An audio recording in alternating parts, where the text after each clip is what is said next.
ease my mind. In the shadows, can you feel the light calling to you from the brighter side? Oh, the rain can't stay. When you feel like you're running in place, feel a shift in the sky, gon' change. Take me there to the good old days. Cause you know it's only gonna get better. Yeah, the seasons know when to change. Better weather don't last forever. Oh, you know things never stay the same. Never stay the same. It's gonna get better. Never stay the same. It's gonna get better. It's gonna get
never stay the same.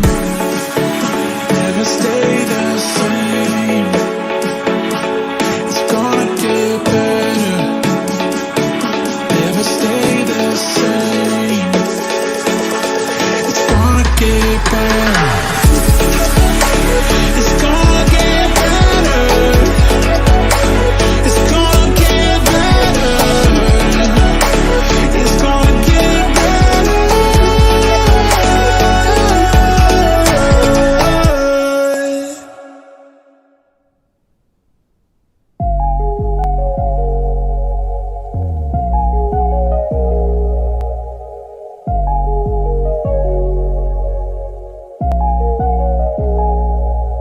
Level up, ayy, level up, ayy, level up, ayy, level up, ayy, gotta level up, ayy, level up, ayy, level up, ayy, level up, ayy, gotta level. Blessings on blessings, won't he do it, ayy.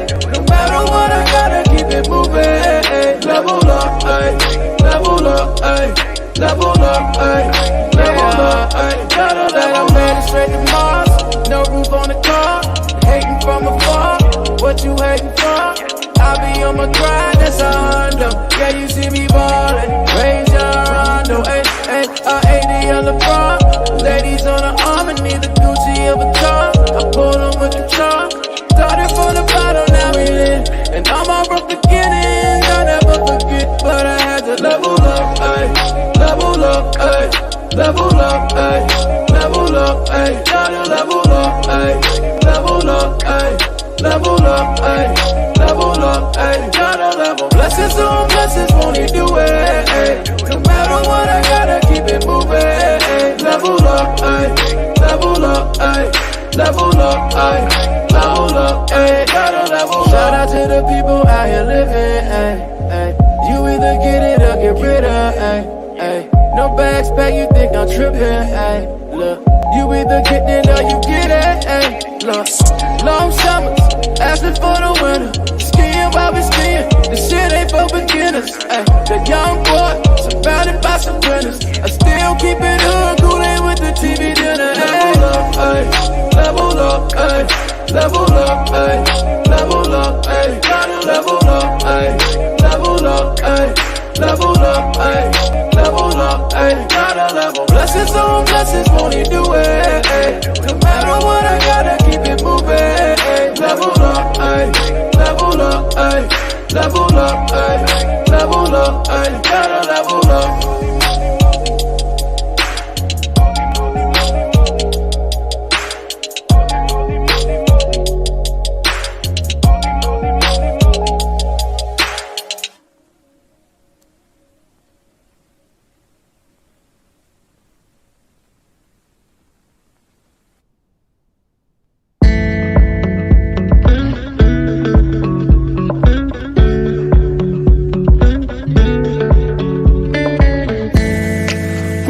Dancing through the world alone lately. We've been trying just to make it through everything. I feel so out of place, feel so out of place right here. I won't walk away, I won't walk away, don't fear.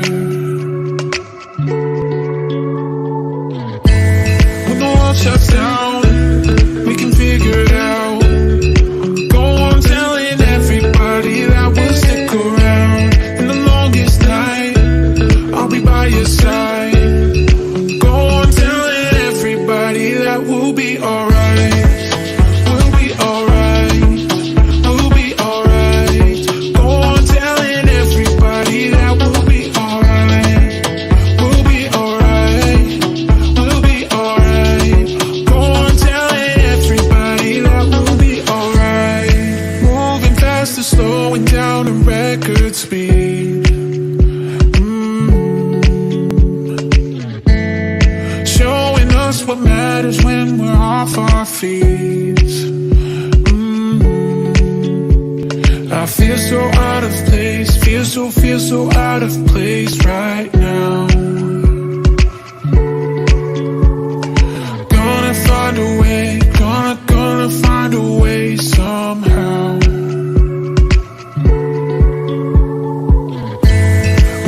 shuts down, we can figure it out.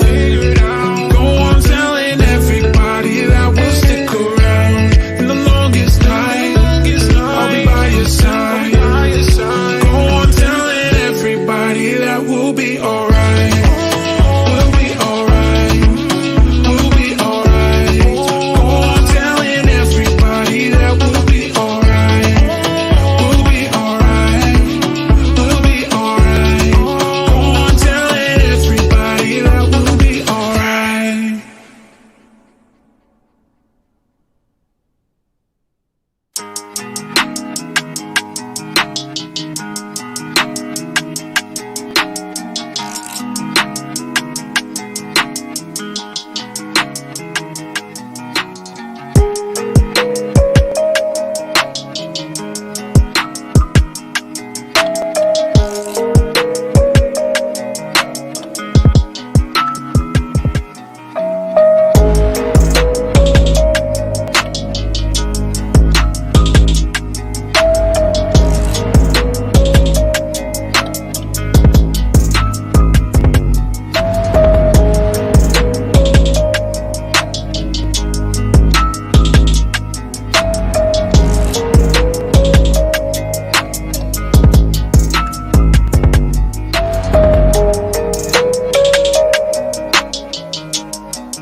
Hello, and welcome to Advancing Workforce Equity, Blueprints for Regional Action. My name is Michelle Wilson, Director of Evaluation and Continuous Learning at the National Fund for Workforce Solutions, and Project Director for the Advancing Workforce Equity Initiative. And I'll be your host for our time together today. We're pleased that you have joined us, and so I just want to give you a quick overview for what's on tap.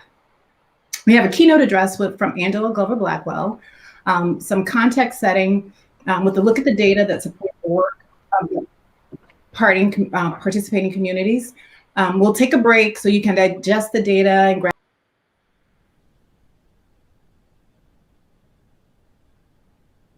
what we learned from our Advancing Workforce Equity Initiative. And lastly, we'll end our time together with a fireside chat with three phenomenal women who are respected leaders in the race equity space. Angela Glover-Blackwell, Amanda Cage, and Monique Baptiste. You will see on your screens that there's some art being made here today. Ink Factory is here to graphically record key moments from our time together, and we'll have more on them later. But now I'm eager to get to our dynamic keynote speaker. Our keynote this morning is the incomparable Angela Glover Blackwell. Angela is the founder and resident of PolicyLink, a racial justice organization that was started in 1999 with the mission of advancing racial and economic equity for all. So through her writing, her speaking, and leadership, Angela has helped to grow and define a national equity movement focused on innovating and improving public policy with a wide range of partners to ensure access and opportunity for all low-income people and communities of color, particularly in the areas of building an equitable economy, health, housing, transportation, infrastructure, and arts and culture. So it is with great pleasure and honor that I present to you our keynote speaker today, Angela Glover Blackwell. Well, hello. It is quite a pleasure to be with you. And what an amazing time to be coming together, talking about what is probably the most important issue of the moment. I put it right there with getting our health together as a nation. And these things are very much related because the pandemic has just made everything worse. And it's also made everything visible. That it is bad enough that we have the kind of disparities and inequities and injustices that have actually defined the nation throughout its entire existence. But this pandemic has made the underpinnings of all of those things more visible than they have ever been before. That we know that we're in a time in which people of color, people who are Black, people who are Latinx, people who are Indigenous, are suffering the health consequences of a pandemic, a 100-year event that seems to be more deadly than it was 100 years ago. But also, it has absolutely devastated the economy. And we're seeing the interrelationships between health and the economy and race. And so as you are thinking about work and workforce and how we begin to build an equitable economy in which all can participate, be able to reach their full potential, this is an extraordinary moment to be doing your work because we have yet another chance, another moment in which we must come back better, remake ourselves, think about how to be able to build back better, all kinds of phrases that we're using around the country that keep including better. And within that better is an acknowledgement that what we have been needs improvement. Some of us are more forceful in the way that we talk about that improvement than others, but nobody can sit and look at the devastation that has been wrought and not think that we couldn't do a better job. And so in thinking about building back better, we need to really look at how this pandemic has impacted work, because work is at the center of everything. We know that part of the reason that so many people who are Black and brown have suffered is because they have jobs in which they couldn't just go home locked down and be annoyed that they couldn't get out and enjoy the world. But this is not what's happening for people who are frontline essential workers. They're having to go every day out into the world. And that exposure is making it harder for them to keep their families safe. But it also tells us something about the jobs where they are. It says that they don't have the kind of voice and power that they need in the job to be able to make sure that it is safe. It says something about how precarious their situation is, that they can't stay home when they're sick, that they can't stay home when loved ones are sick. It tells you about the pay that they're getting. It tells you about the absence of savings because they don't have the wealth and they don't have the income to be able to adjust to what's going on now. We know that the way that we ultimately are going to become a fully inclusive society is for us to have a workforce that is prepared for the future, for us to have a work environment that allows people to reach their full potential, for us to have a pipeline of people who are bringing their creativity and their energy and their intellect to what we need to be able to build society, to what we need to build an economy, what we need to be able to build better. And so what a moment to be having this conversation, which started before And it's been going on for a long time, but it's on speed up and it's on urgency. But the other thing about the conversation is we're not just in the middle of a pandemic that is devastating our health. Right in the middle of it, George Floyd was killed, murdered in front of all of us. And it has made a difference in terms of how, as a nation, we're talking about race, thinking about race, and understanding race. People are coming together, finding each other, having dinner table conversations, having conversations in the place, having conversation every place to be able to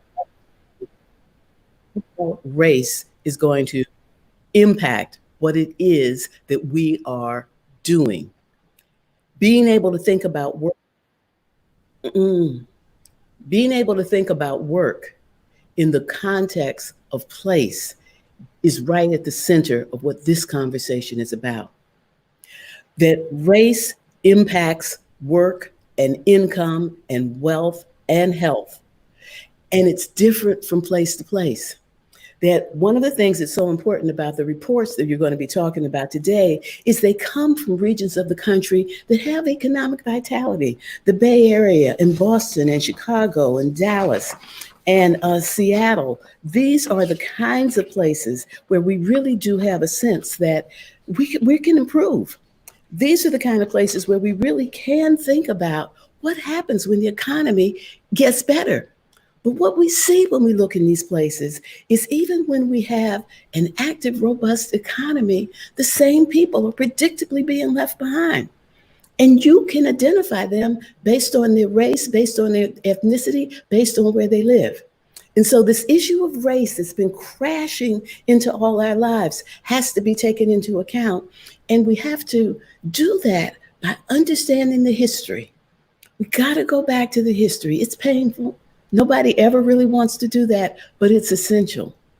In a nation that was built on stolen land and human bondage, where the economy was built on land that was taken away from others, and that the work was built on labor that was slave labor, that with that beginning, and then you look at how those inequalities and injustices that were there in the beginning get baked in society all along the way. It's no accident that when you look at wages, when you look at the kinds of jobs that different people have, that there's a racial dimension to it. So if there's going to be a real leaning in to try to get the economy to work for all, we've got to take that into account and develop strategies that don't shy away from dealing with those truths. Now, in doing that, the racial differences and the place differences need to be taken into account.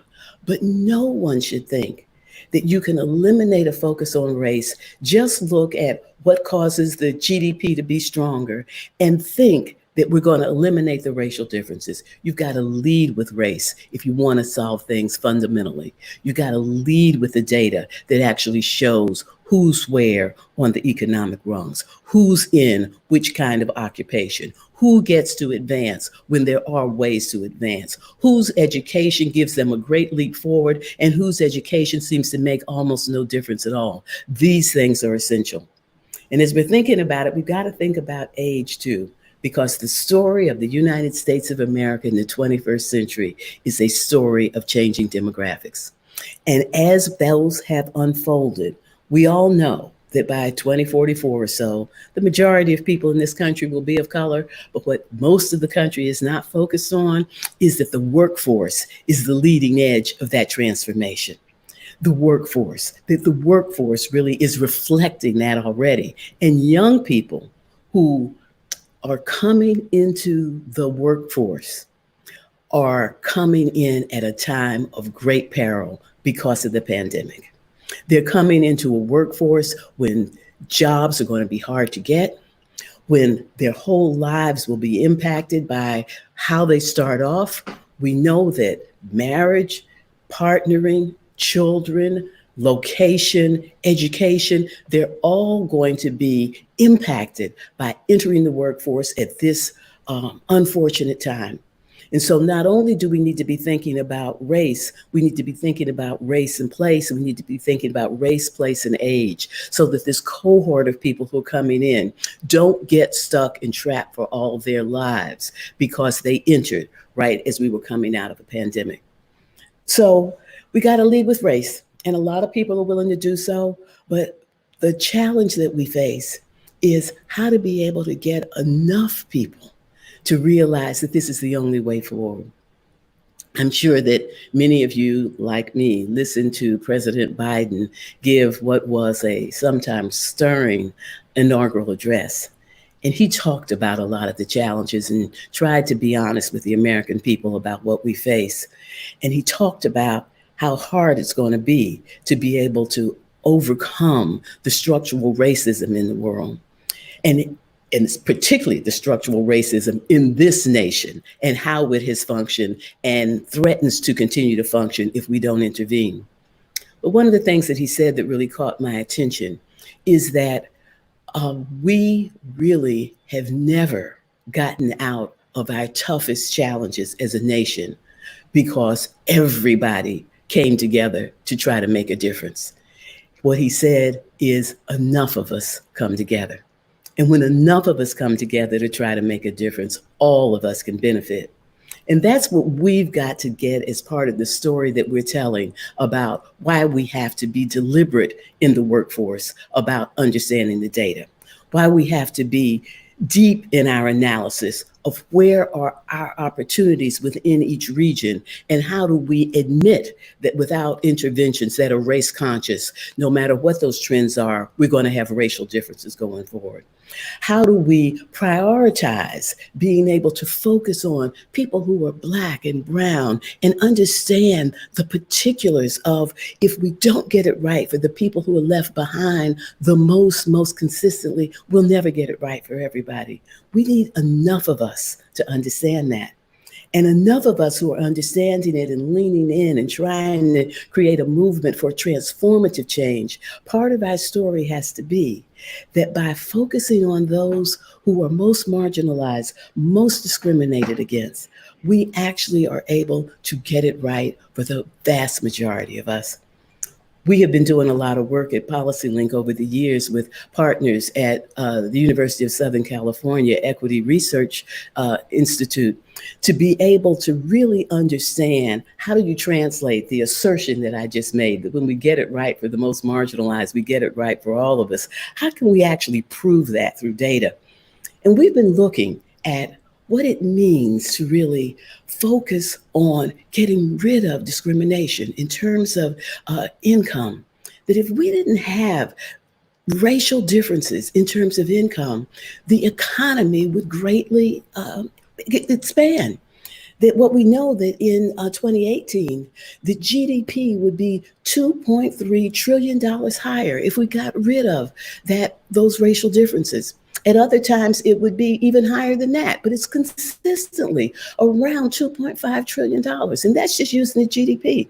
There are other measures that we could use. But if we actually do more equity, if we really focus on building a society in which all can participate, prosper, and reach their full potential, the economy benefits, everybody benefits.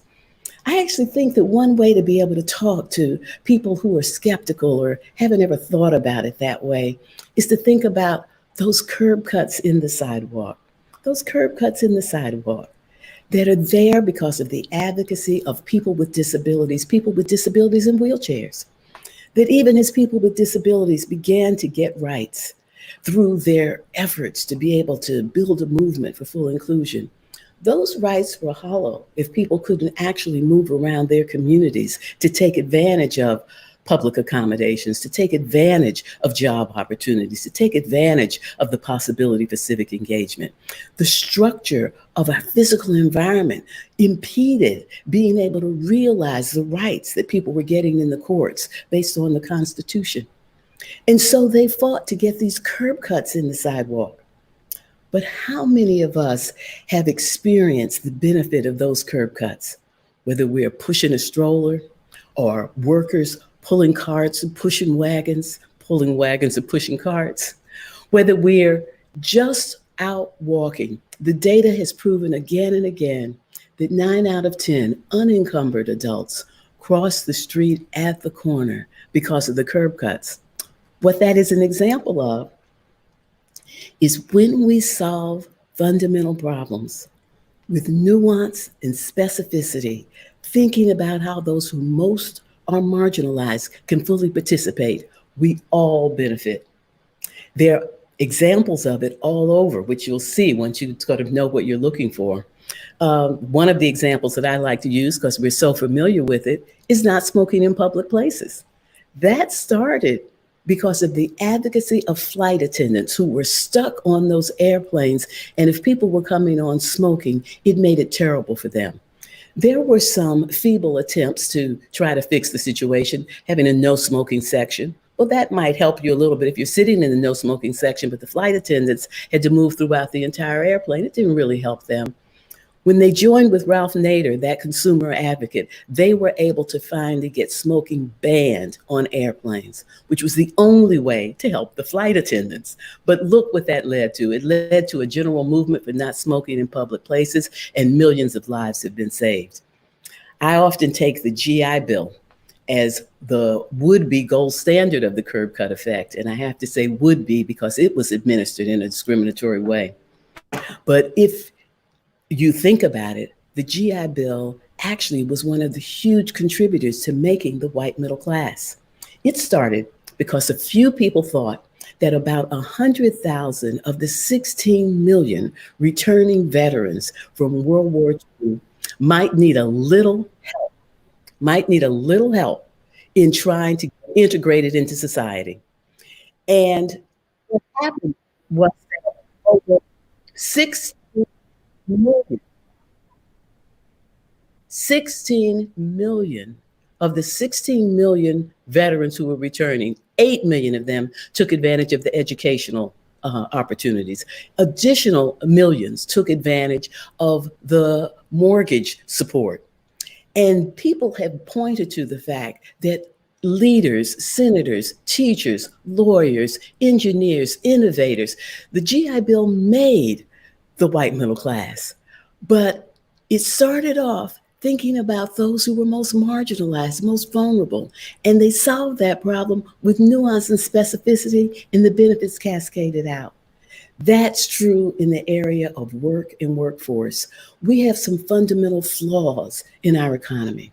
Work is being threatened by automation, that we actually do not have a way to be able to tap into the creativity and genius of people who are on the lower rungs of the employment scheme. And it's those people who are close to the work who actually can innovate about how to improve it. But we don't have a way to free up that voice. We don't have a way to be able to think about what are the jobs of the future and how do we align our educational and training so that we have the workforce that we need. We don't have a way to actually take this new economy where machine learning offers tremendous possibilities, but is interpreted as just getting rid of workers rather than how do we improve life for workers. All of these challenges are not just challenges for people who are Black. They're not just challenges for people who are Indigenous or Latinx, for people who are Pacific Islanders. They are challenges to the economy, but the way to be able to fix it is to focus on those who are most vulnerable in the way that the GI Bill did, in the way that we focused on so many other occasions, that if we get it right for those who are most vulnerable, we get it right for everybody. And so in this moment, when you are thinking about the tough issues of how coming out of a devastating pandemic that has not only devastated our health, but devastated our economy, how do we use this moment where we have the attention of the American people and we have the attention of our legislature and we have the attention of our employers and the corporate world and civic leaders to use this moment as one that is ripe with the transformation that we need to be able to finally come to grips with an economic system that has reinforced the harshest elements of racism? How do we begin to jettison that racism? How do we actually begin to build the kind of nuance-informed strategies that can enable everybody to be able to participate and reach their full potential? It's going to take work. It's going to take data. It's going to take strategy. It's going to take coming together. It doesn't take all of us, but it takes enough of us. Enough of us who see a future in which we can be better. We can do better. We can create systems and structures and infrastructure that put us on a road to full inclusion, where we finally are dealing with equity in the workplace. Thank you.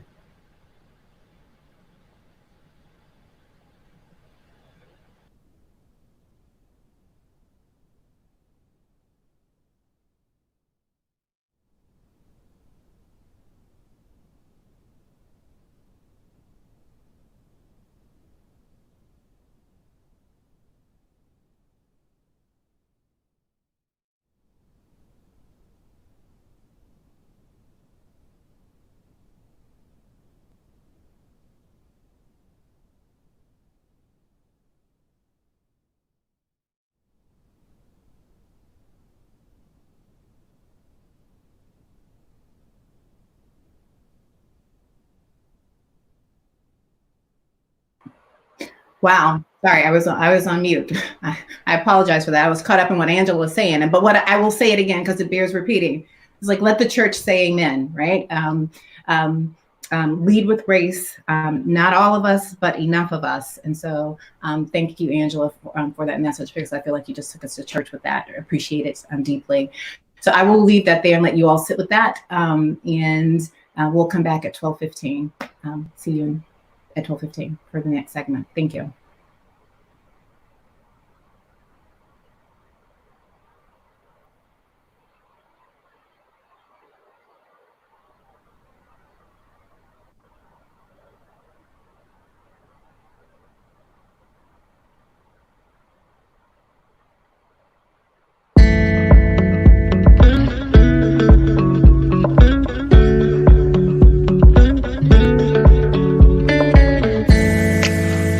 Dancing through the world alone lately. We've been trying just to make it through everything.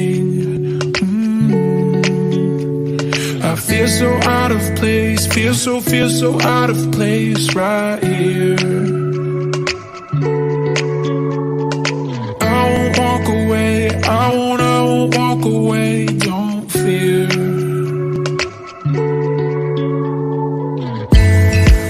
Shuts down, we can figure it out. Go on telling everybody that we'll stick around. In the longest night, I'll be by your side. Go on telling everybody that we'll be alright. We'll be alright. We'll be alright. Go on telling everybody that we'll be alright. We'll be alright. We'll be alright.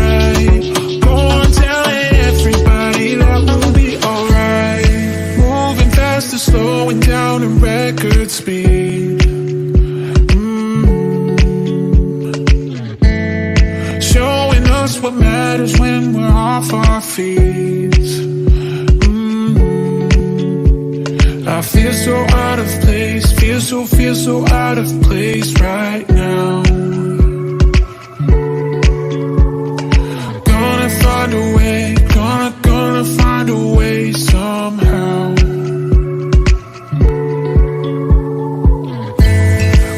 Shuts down, we can figure it out.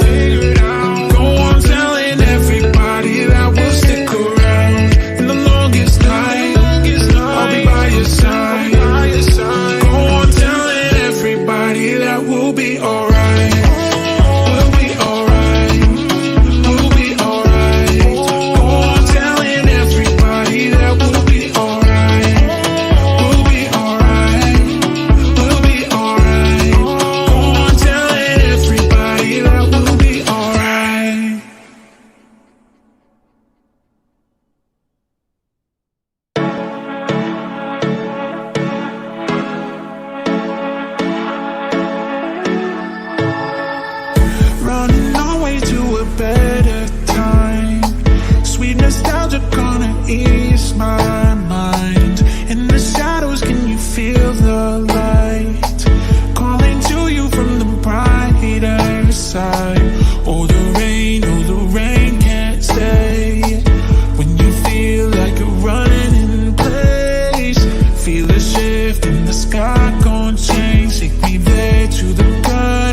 evaporating with the new sunrise.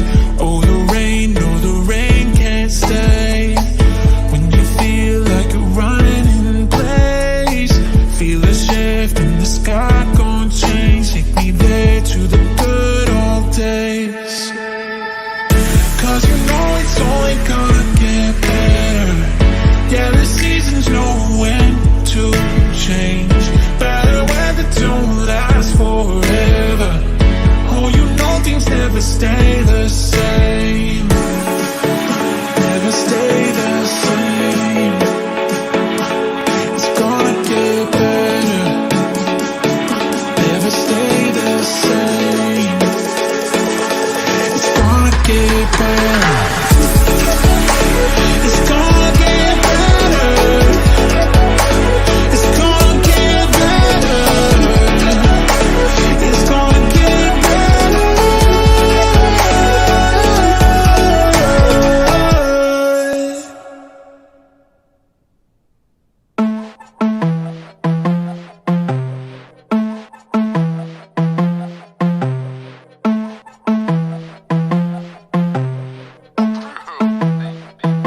I wouldn't say we made it, but we made it through. We just had moose to make and we made them do it. I wouldn't say we made it, but we made it through. We just had moose to make and we made them do it. I wouldn't say we made it. We didn't make it up, we just made a way.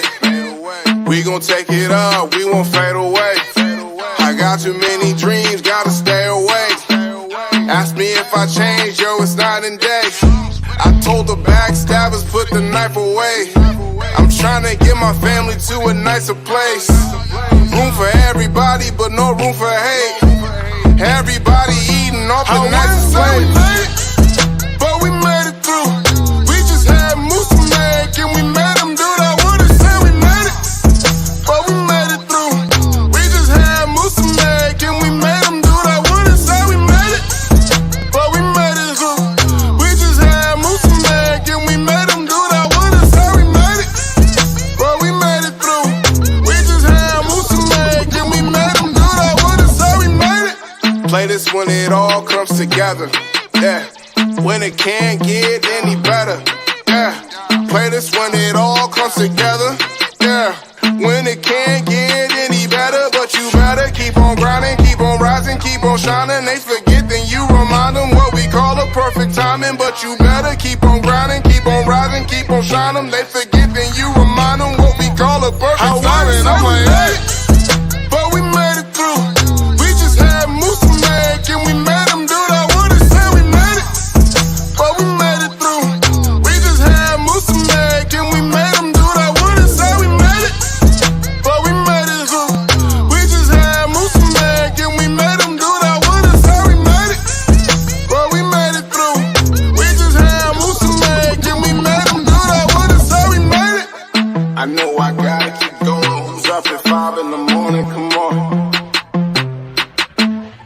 I know I gotta keep going. Who's up at 5 in the morning? Come on. I wouldn't say we made it, but we made it through. We just had moose to make and we made them do it. I wouldn't say we made it, but we made it through. We just had moose to make and we made them do it. I wouldn't say we made it, but we made it through. We just had moose to make and we made them do it. I wouldn't say we made it, but we made it through. We just had moose to make and we made them do it. I wouldn't say we made it.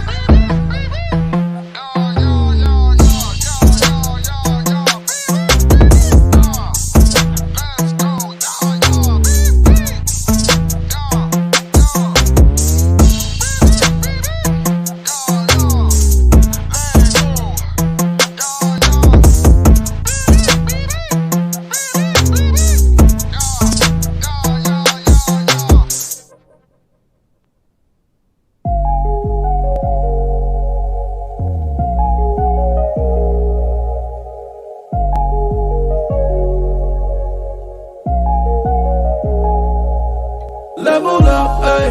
Level up, ayy. Level up, ayy. Level up, ayy. Gotta level up, ayy. Level up, ayy. Level up, ayy. Level up, ayy. Gotta level. Blessed Blessings on blessings, won't he do it? No matter what, I gotta keep it moving. Level up, ay, level up, ay. Level up, ayy, level up, ayy. Gotta level up. Made it straight to Mars, no roof on the car. Hating from afar, what you hating for? I be on my grind, that's a hundo.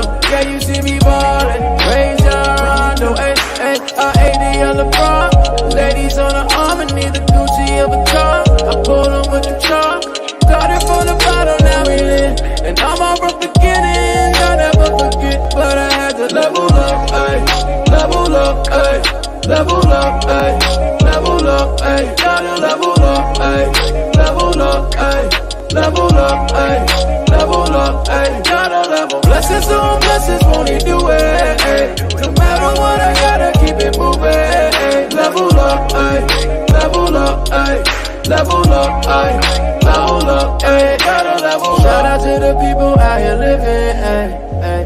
You either get it or get rid of, ayy. Ay, no bags back, you think I'm trippin', ay, look. You either get it or you get it, ay, look. Long summers, asking for the winter. Skiing while we skiing, this shit ain't for beginners, ay. The young boy, surrounded by some winners. I still keep it coolin' with the TV dinner, ay. Level up, ay, level up, ay, level up, ay, gotta level up, ay, level up, ay, level up, ay. Level up, ayy, gotta level. Blessings on blessings, won't he do it? Ayy. No matter what, I gotta keep it moving. Ayy. Level up, ayy, level up, ayy, level up, ayy, level up, ayy, gotta level up.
dancing through the world alone lately.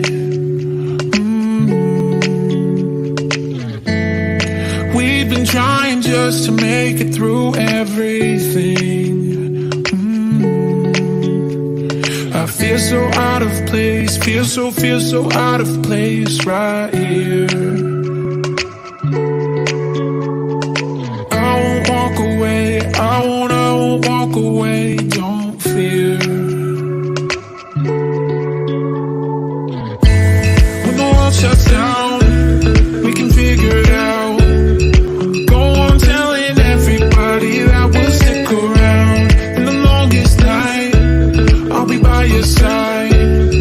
Go on telling everybody that we'll be alright. We'll be alright. We'll be alright. Go on telling everybody that we'll be alright. We'll be alright. We'll be alright. Go on telling everybody that we'll be alright. Moving fast or slowing down at record speed. Showing us what matters when we're off our feet. I feel so out of place, feel so out of place right now. Gonna find a way, gonna find a way somehow. When the world shuts down, we can figure it out. Go on telling everybody that we'll stick around. In the longest night, I'll be by your side. Go on telling everybody that we'll be alright. We'll be alright. We'll be alright. Go on telling everybody that we'll be alright. We'll be alright. We'll be alright. Go on telling everybody that we'll be alright.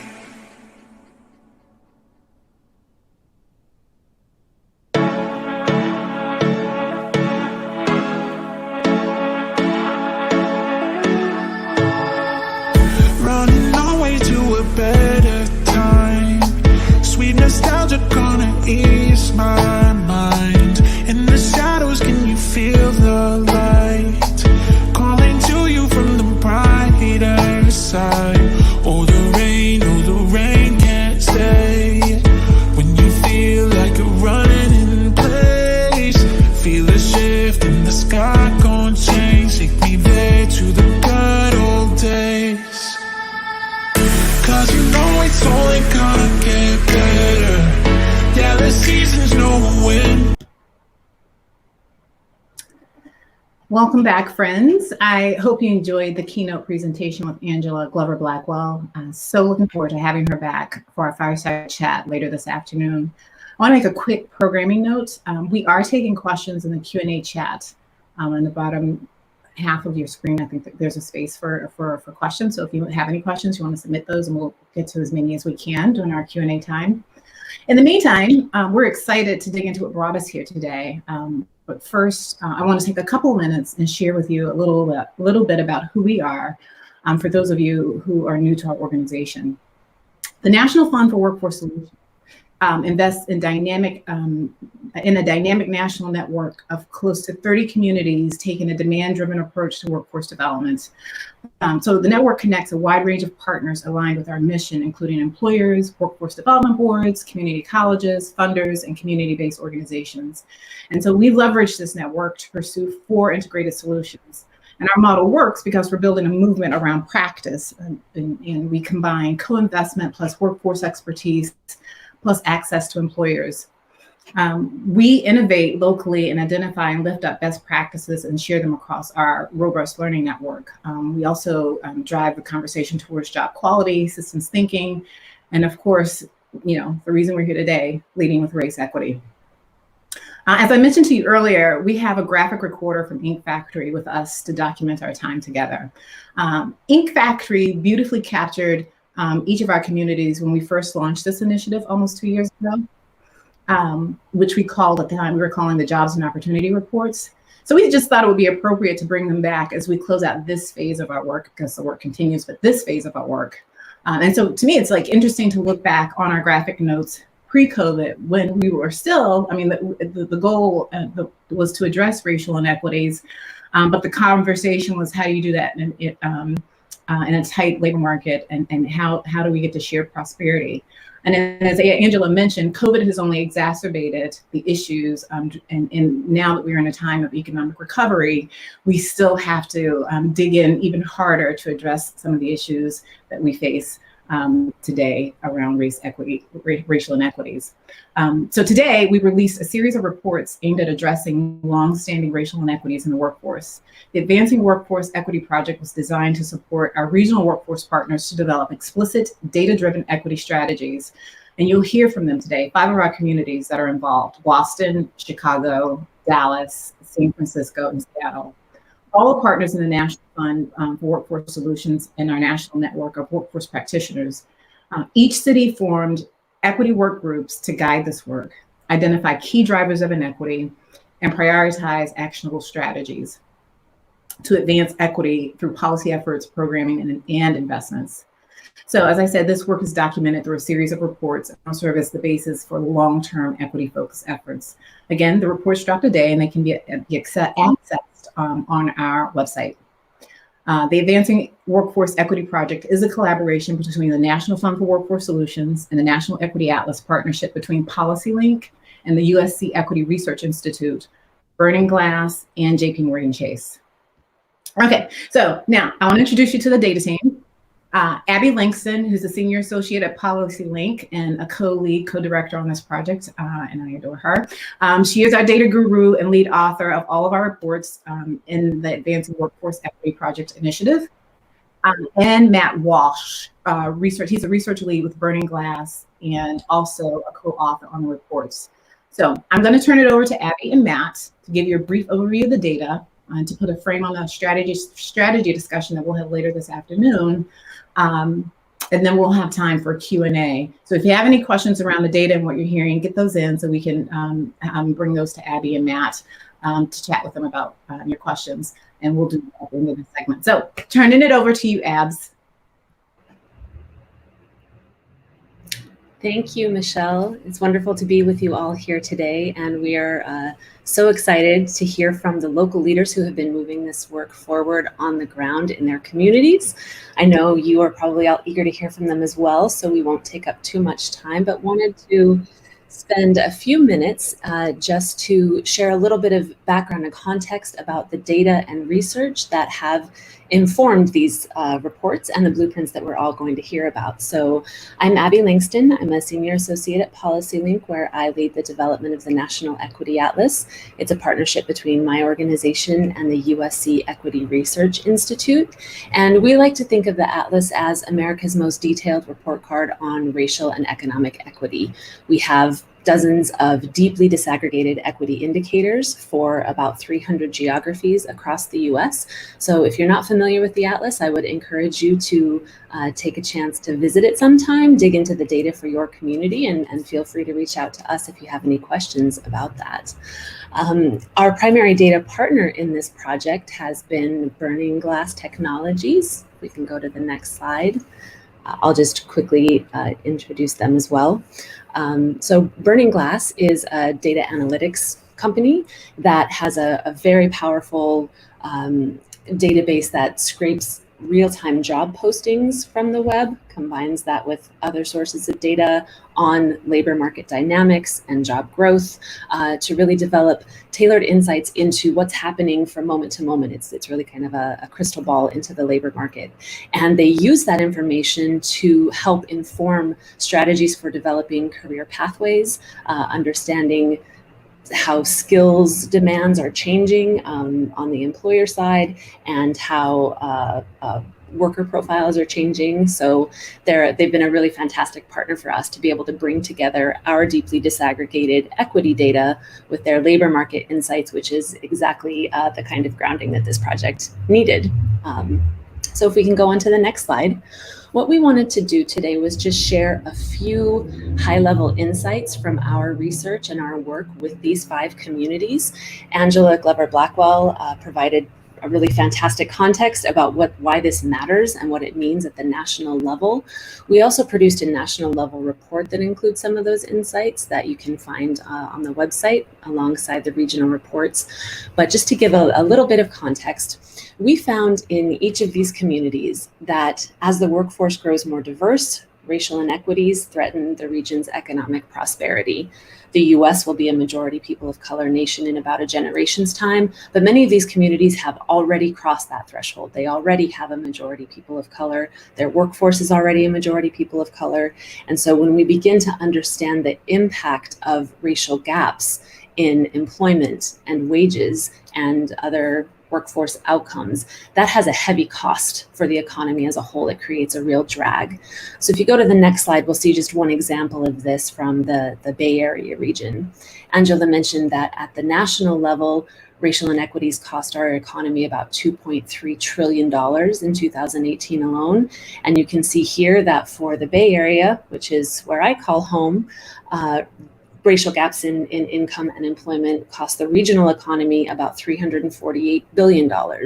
So this is not only a moral imperative, it's not only about justice, it's also an economic imperative.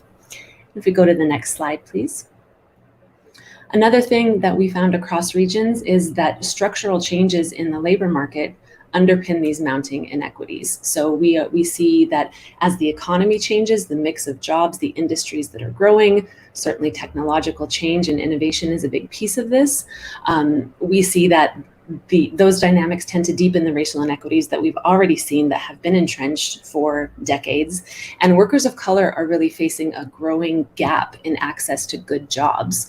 So when we look at jobs that are stable or growing, that provide a living wage, and that are insulated from the effects of automation, there are pretty serious racialized gaps in terms of who has access to those jobs. So if you go to the next slide, we'll see one example of this, and looking here at the Chicago region.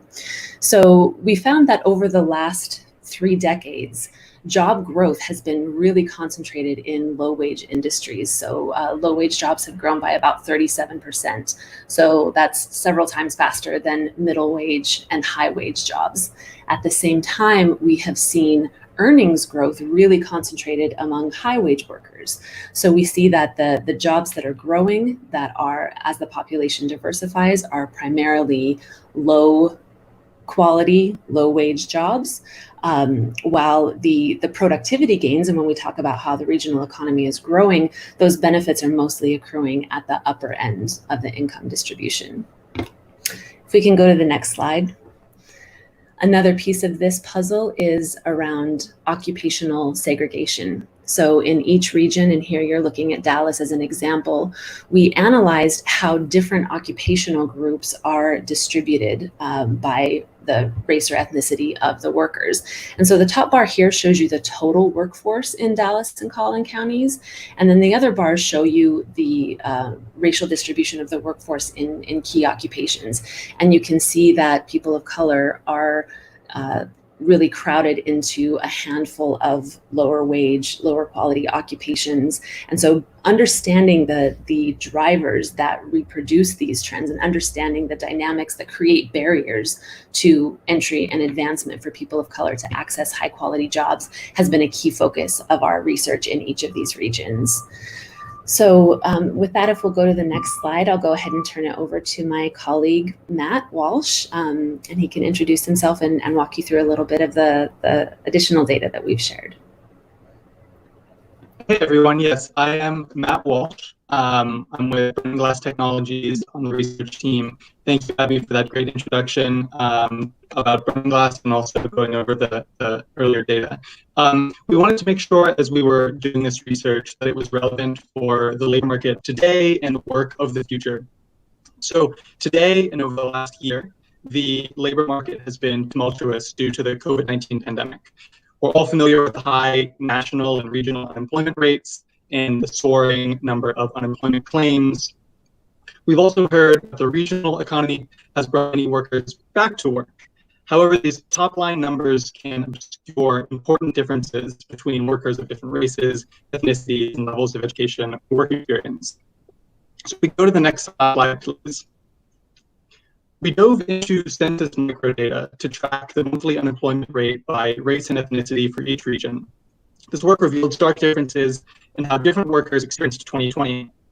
In every region, unemployment rates for all workers spiked in April, but for the spring and summer, unemployment rates for Latinx and Black workers tended to remain elevated, while unemployment rates for white and Asian workers tended to dip back down. In Boston, which we can see here, and is also where Burning Glass is located, the experience of unemployment was very different for different races and ethnicities. Latinx workers saw their unemployment rate shoot up dramatically during the spring and then begin to drop in the summer and fall. For Black workers, however, once the unemployment rate spiked, it stayed very high and dropped only slightly in the intervening months. This issue is particularly alarming, given that when we look at our online job posting data, the return in demand has been the highest in the occupations where Black and Latinx workers enjoyed strong employment before the crisis. We also wanted to take a look at how the recovery economy was being experienced by workers at different levels of job preparation. So if we can go to the next slide, we can see that this slide shows how demand has returned for workers at 5 levels of job preparation, ranging from occupations that require very little preparation, no preparation, to occupations that require extensive preparation, academic degrees, work experience, work-related skills, and the sort. Most of the economy fits within these middle 3 buckets, but most of the recovery economy has been among jobs that require minimal preparation, some work-related skills, but education short of an associate's degree. Here we can see Chicago, where demand has actually increased at the end of the year relative to the demand for these jobs early in the year.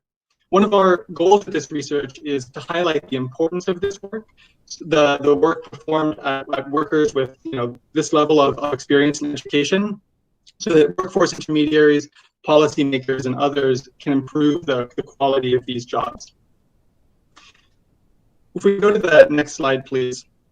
We also wanted to address the labor market of the future, and one theme woven throughout our research is automation.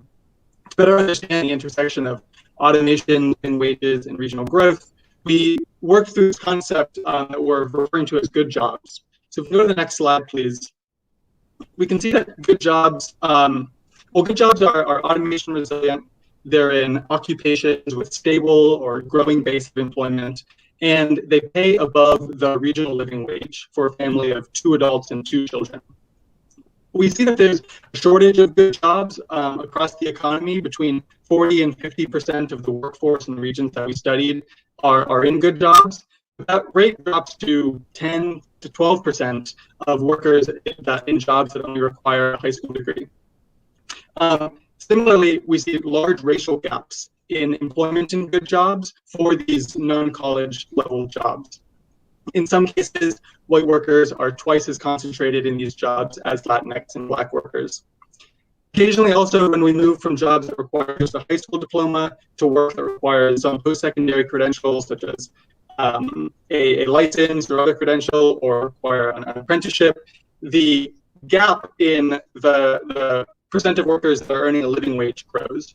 So we want to highlight that it's incredibly important that workforce programs, such as apprenticeships or credentialing programs, decrease these racial gaps in living wage jobs and good jobs overall. Finally, we did a deep dive into automation risks. So we can look at the next slide here. We can see that automation resiliency increases with additional years of education, but it also correlates pretty strongly with race and with the ability to speak English. And so we really want to embed the importance of English language education as an automation mitigation strategy, as well as doing everything possible to increase the level of education that workers are going into the workforce with, and that they can bring to the job. So we'll be handing it back over to Michelle at the end here for some questions. We're really excited to answer any that pop up, and thank you for your time.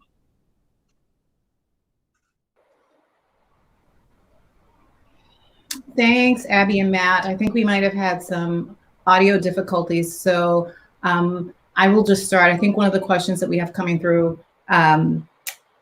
well, there's a question about whether or not we'll be sharing this information. This is being recorded, so this will be made available. But I just, Abby, if you can talk about some of the similarities in the data and what are some of the important differences as you guys worked on this, that would be really useful. Thank you. Yeah.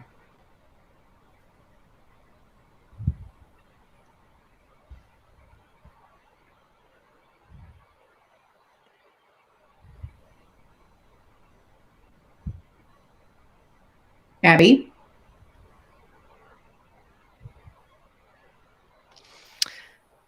Hi, everyone. Sorry about that. We're having some technical difficulties here. It's the joy of live broadcasting. Thank you, Matt, for sharing your some of the data insights that the Burning Glass team helped us to pull together. You will see when you take a look at the regional reports that we have, we've done a similar analysis across all 5 regions, but we found, some similarities and some differences across them. One of the data points that I found most interesting that we didn't get to dig into too much here, but relates to what Matt was just saying at the end, is understanding how projected job growth is going to affect different communities differently. So we took a look at the 10 occupations that are projected to grow the most for each major racial ethnic group, and found that across the regions in general, we found that the jobs that are growing fastest for white workers are in almost all cases projected to be good jobs. In some places, 7, 8, 9 out of 10 of the fastest growing jobs will be good jobs. Whereas for Black and Latinx workers, the figure tends to be closer to 2 or 3. And in some cases, none of the fastest growing jobs for those groups are projected to be good jobs. So really being able to bring together this rich set of data has given us, I think, unparalleled insights into the challenges facing the workforce system, facing working people, and those who are preparing to enter into the labor market. And so I really encourage you to dig into the reports when you have a chance, and see, how these trends are sort of playing out differently from place to place. One of the things Angela mentioned this morning was the importance of the geographic context and the way that places operate differently. So we know what the national trends look like. We know some of the things that are happening in the same way across different communities, but really understanding from the ground up the very particular challenges, the particular communities that are most impacted is really key to developing these kind of tailored blueprint solutions. So that's been an important part of our work together. And I don't know if we, Michelle, if we have questions that are coming in. Yeah, can you hear me? Yeah, right. So yes, we do have a question about, you mentioned your equity dividend, and how are you guys calculating equity dividend?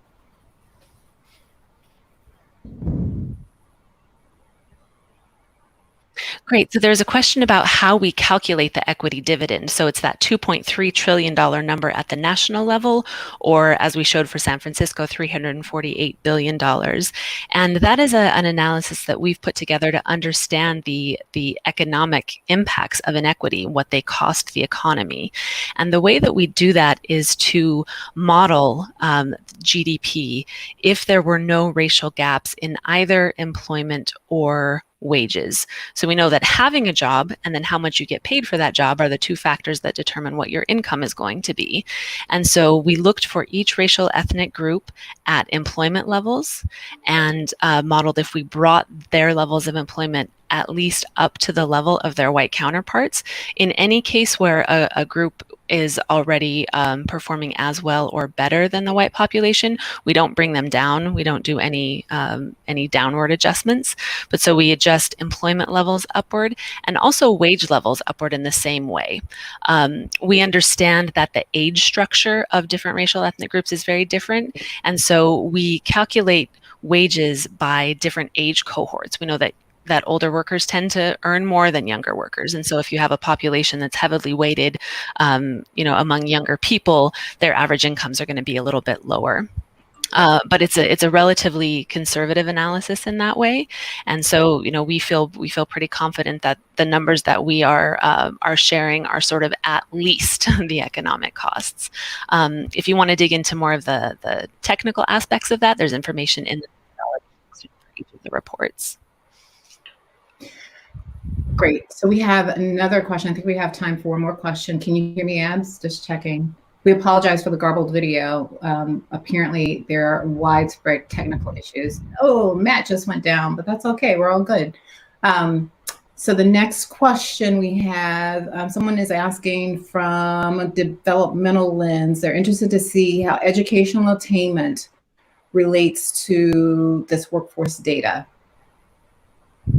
And I don't think Abby can hear me, so I'm going to put this in the chat box. Okay, we just forgot. Great. So there's another question around the educational attainment data that is included here, which is really important. We know that education absolutely matters to workforce outcomes, but there is sometimes this sense that education is the great equalizer. And so increasing access to quality education will sort of have a rippling effect that will resolve economic inequities. And we've actually found that not to be true. We looked at the share of each racial ethnic group that has attained different levels of education, ranging from less than a high school diploma all the way up to a BA or more. And then we also looked at how different groups fare in terms of employment and wage outcomes by their educational levels. And we found that across these regions, there's not a single place where education actually levels out income. So, for example, we found that white workers with just a high school diploma tend to earn about as much or sometimes even more than Black or Latinx workers who have an associate's degree. And so the lesson there is not that education doesn't matter. It certainly does, particularly in decreasing joblessness, but understanding that there are other factors at play. There are questions certainly about the types and quality of educational programs that folks are going into, but this also reminds us that occupational segregation and bias and sort of other instantiations of structural racism are still very much at play, and education alone is not enough to overcome them. Thanks, Abby, and thank everyone for the questions that were sent in. So we're gonna wrap up this portion of our time together today. And here's what you need to know in moving forward. We're going to take a break. And I know you're like, wait, we just had a break. We're just digging in. But we want to give folks a chance to have some lunch, maybe check out the reports on the nationalfund.org site, take a quick walk, but come back at 1:15 so we can dig into the blueprints. So we are taking, just to be clear, we're taking a 30-minute break. We'll return here at 1:15. And we'll have our panel discussion with all of our sites. So we'll have folks from Chicago, Boston, Dallas, Seattle, and San Francisco joining us to talk about the strategies that were developed as a part of this work. So thank you for your time, and we will see you back here at 1:15.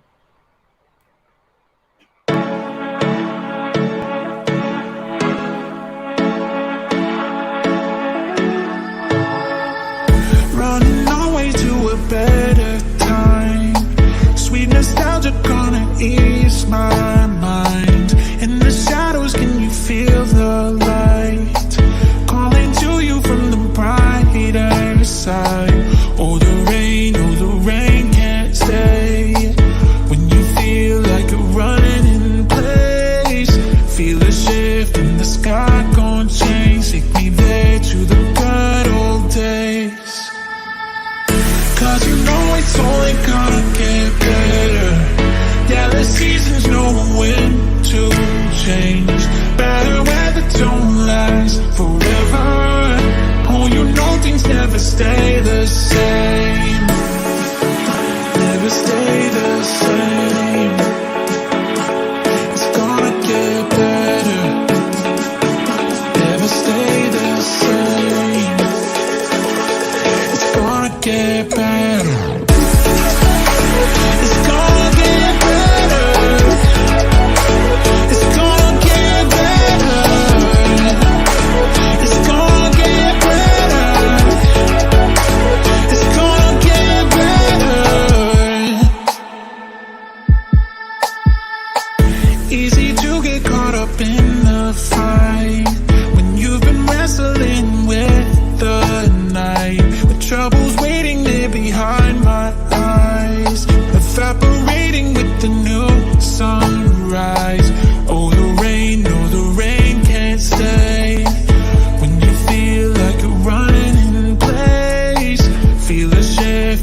sky gon' change. Take me there to the good old days.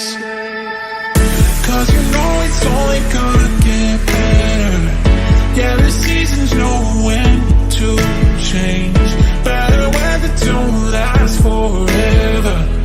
Oh, you know things never stay the same. Never stay the same. It's gonna get better.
dance in the light.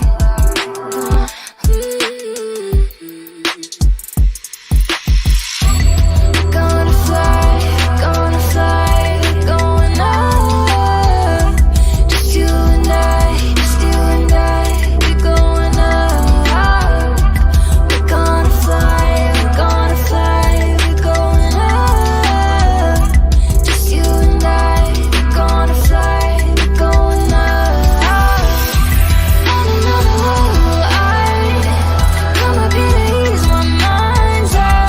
Watching the colors die. On another level, mind is where I come alive. Waiting for the sun to rise. As the sun goes down, waiting for the sun to go down. Sun moves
They tell us that a change is gonna come, but I wonder when the change is gonna actually come.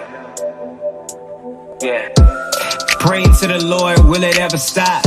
So many lives lost to some crooked cops. We got two hands up, but we still shot. Then we ride in the streets and we looting shops. We tearing down our homes, even beauty shops. Glass plaster, yeah, that's ass backwards. We might air this thing out until we really matter. And you don't understand. You told Captain Stan, go and make another plan. It's un-American. The president supported by the Klan. I can't stand a man. When we looting, then they start shooting. And he promotes violence as the only solution. They say a change gon' come. Well, when the change gon' come? It feels like they hang us for fun. They tell us that it's over, but it's only begun. They say the change gon' come. Well, when the change gon' come? It feels like they hang us for fun. They tell us that it's over, but it's only begun. Perpetuate oppression, meet it with aggression. Expect to change directions with the same elections. How can we be progressive? They don't teach the lessons. And if we choose rebellion, they gon' leave us breathless. Change up, wonder why police will gang up. You say you not for hate, but don't say nothing if they hate us. They want us in some shackles, so we icing out the chains. But we gave them rope for hope, and all they choose to do is hang us. They say the change gon' come. Well, when the change gon' come, it feels like they hang us for fun. They tell us that it's over, but it's only begun. They say the change gon' come. Well, when that change gon' come, it feels like they hang us for fun. They tell us that it's over, but it's only begun. Glass plastic, yeah, that's ass backwards. And if we choose rebellion, they gon' leave us breathless. We got 2 hands up, but we still shy. We gave them rope for hope, and all they choose to do is hang us.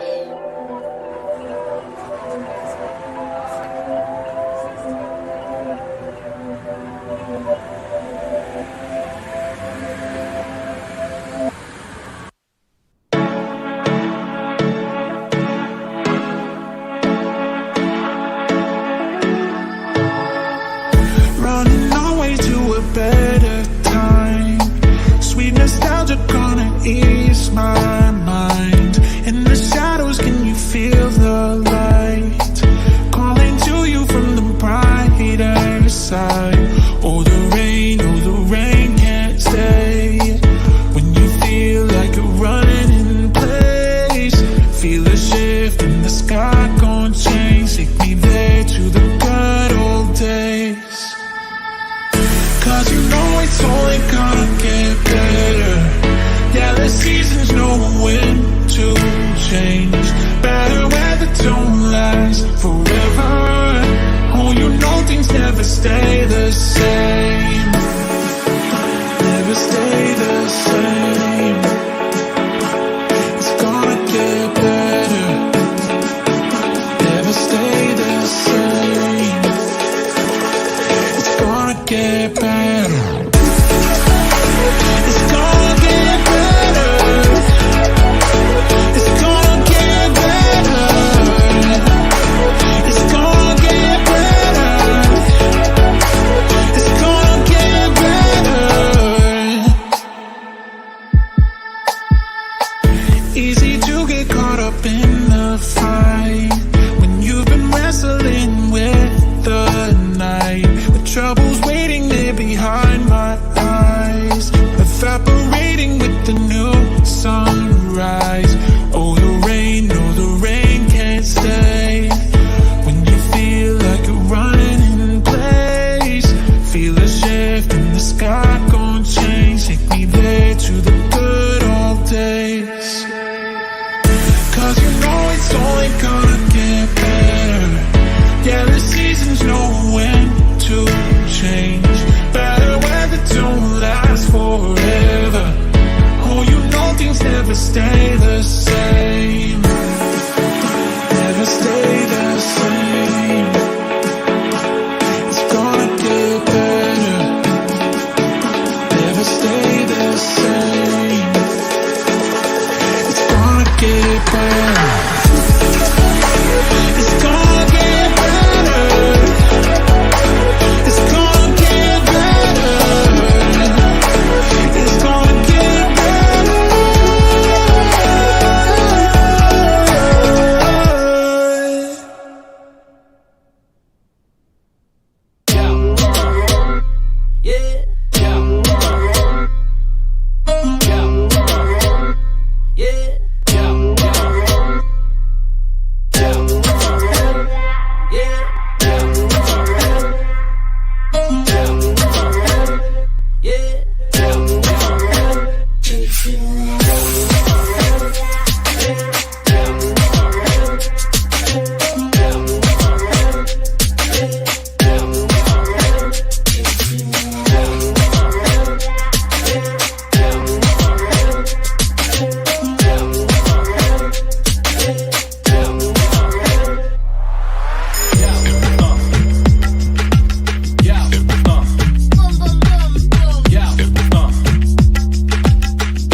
They tell us that a change is gonna come, but I wonder when the change is gonna actually come. Yeah. Praying to the Lord, will it ever stop? So many lives lost to some crooked cops. We got 2 hands up, but we still shot. Then we ride in the streets and we looting shops. We tearing down our homes, even beauty shops. Glass plaster, yeah, that's ass backwards. We might air this thing out until we really matter. And you don't understand. You told Captain Stan, go and make another plan. It's un-American. The president supported by the Klan. I can't stand a man. When we looting, then they start shooting. And he promotes violence as the only solution. They say a change gon' come. Well, when the change gon' come? It feels like they hang us for fun. They tell us that it's over, but it's only begun. They say the change gon' come. Well, when the change gon' come? It feels like they hang us for fun. They tell us that it's over, but it's only begun. Perpetuate oppression, meet it with aggression. Expect to change directions with the same elections. How can we be progressive? They don't teach the lessons. And if we choose rebellion, they gon' leave us breathless. Change up, wonder why police will gang up. You say you not for hate, but don't say nothing if they hate us. They want us in some shackles, so we icing out the chains. But we gave them rope for hope, and all they choose to do is hang us. They say the change gon' come. Well, when the change gon' come? It feels like they hang us for fun. They tell us that it's over, but it's only begun. They say the change gon' come. Well, when that change gon' come? It feels like they hang us for fun. They tell us that it's over, but it's only begun.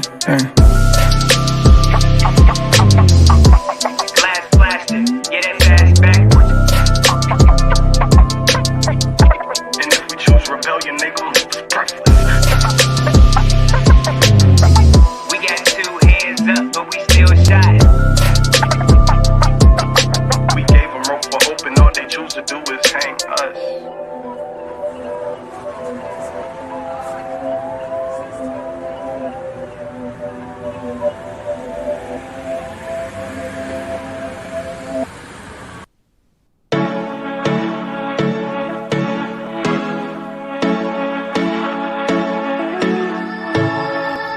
Running away to a better time. Sweet nostalgia gonna ease my mind. In the shadows, can you feel the light? Calling to you from the brighter side. Oh, the rain can't stay. When you feel like you're running in place, feel a shift in the sky gon' change. Take me there to the good old days. Cause you know it's only gonna get better. Yeah, the seasons know when to change. Better weather don't last forever. Oh, you know things never stay the same. Never stay the same. It's gonna get better. Never stay the same. It's gonna get better. It's gonna get better.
Hey, everybody, welcome back. I hope your break was restorative. A couple of notes I want to make.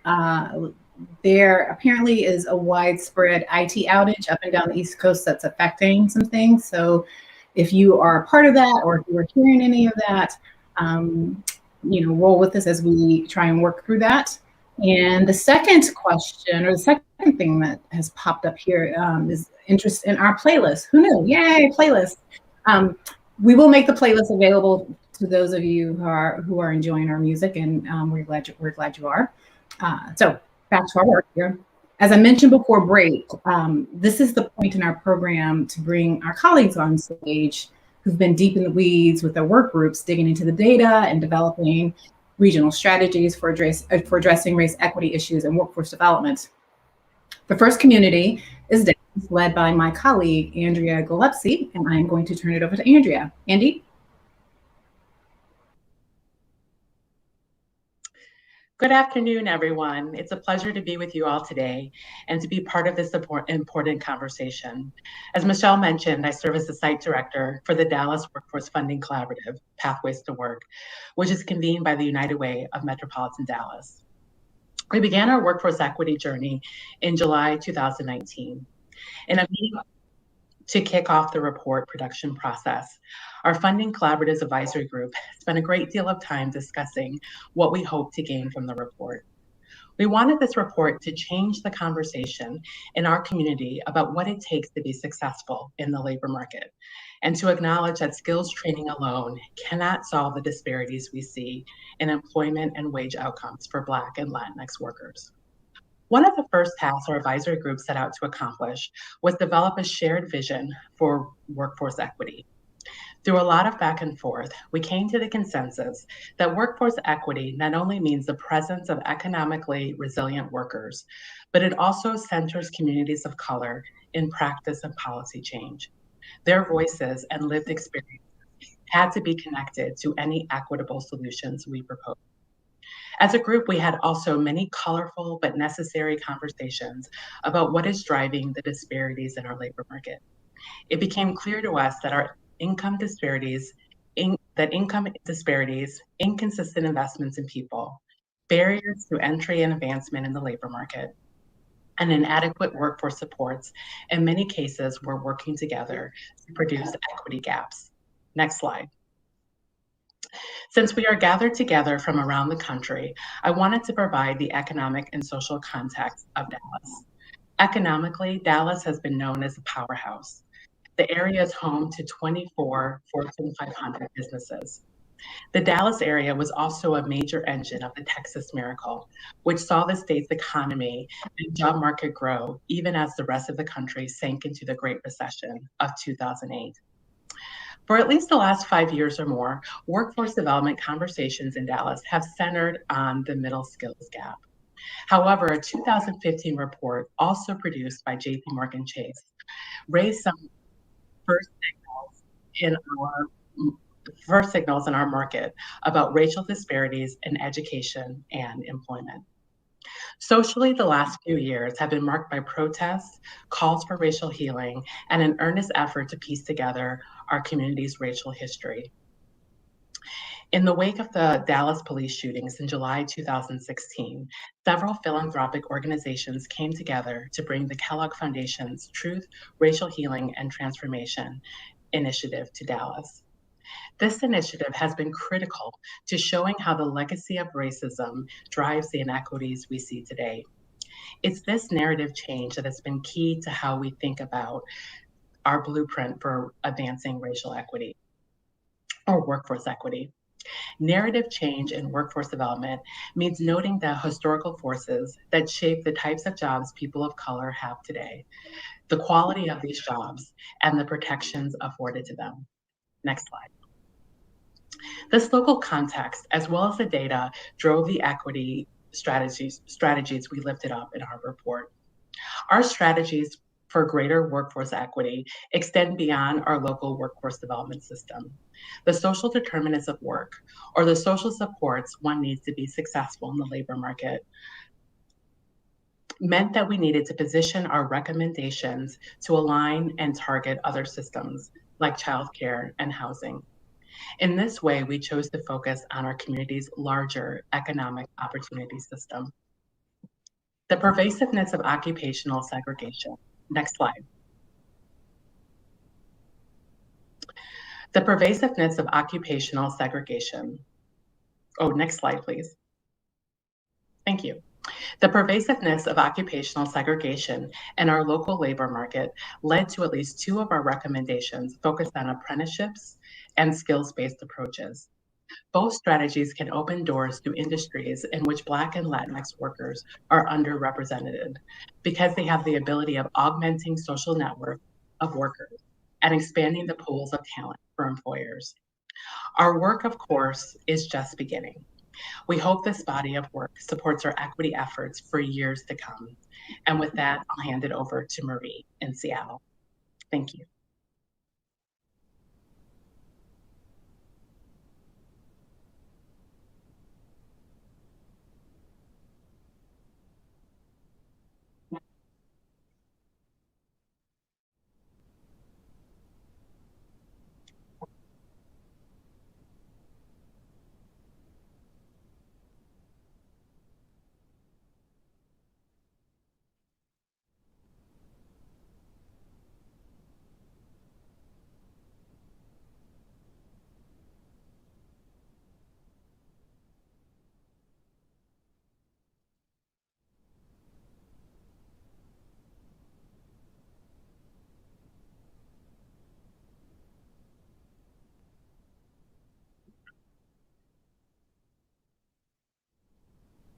Thank you. My name is Andre Green, and I'm the Executive Director of SkillWorks out of Boston.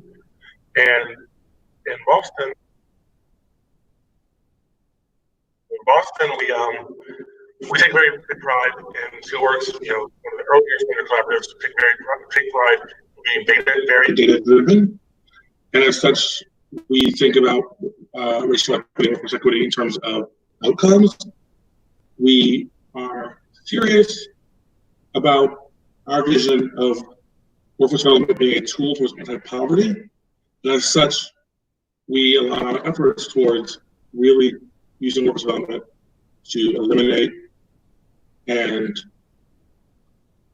create pathways out of poverty for all families.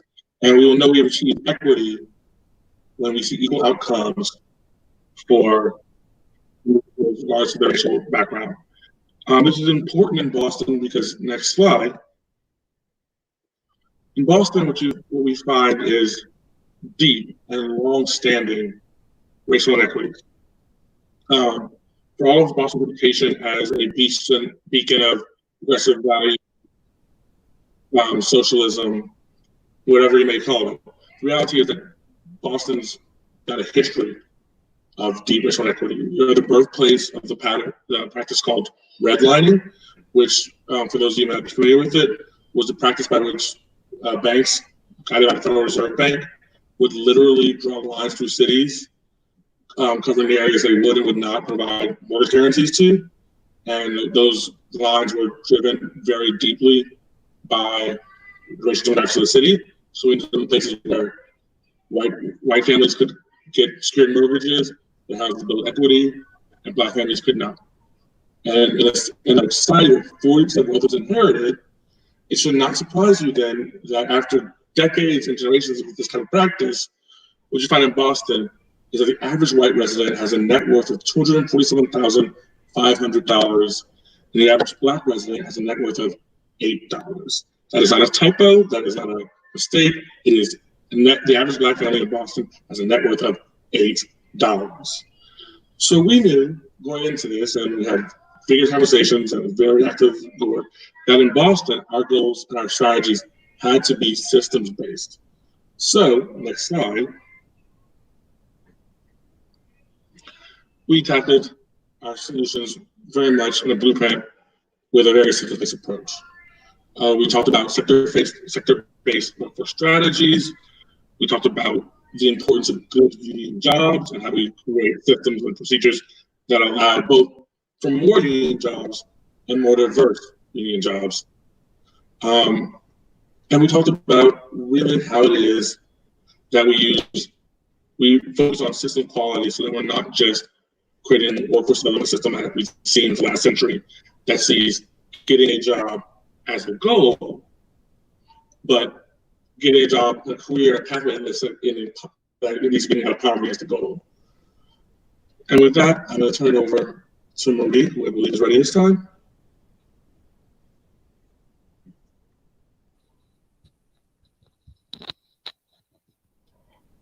Thank you, Andre.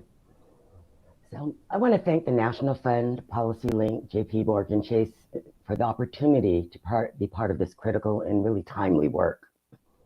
The focus on data, community partnerships, and racial equity align with the organization's organizational change and transformation vision and priorities that I was hired to lead when I started in my position in July of 2019.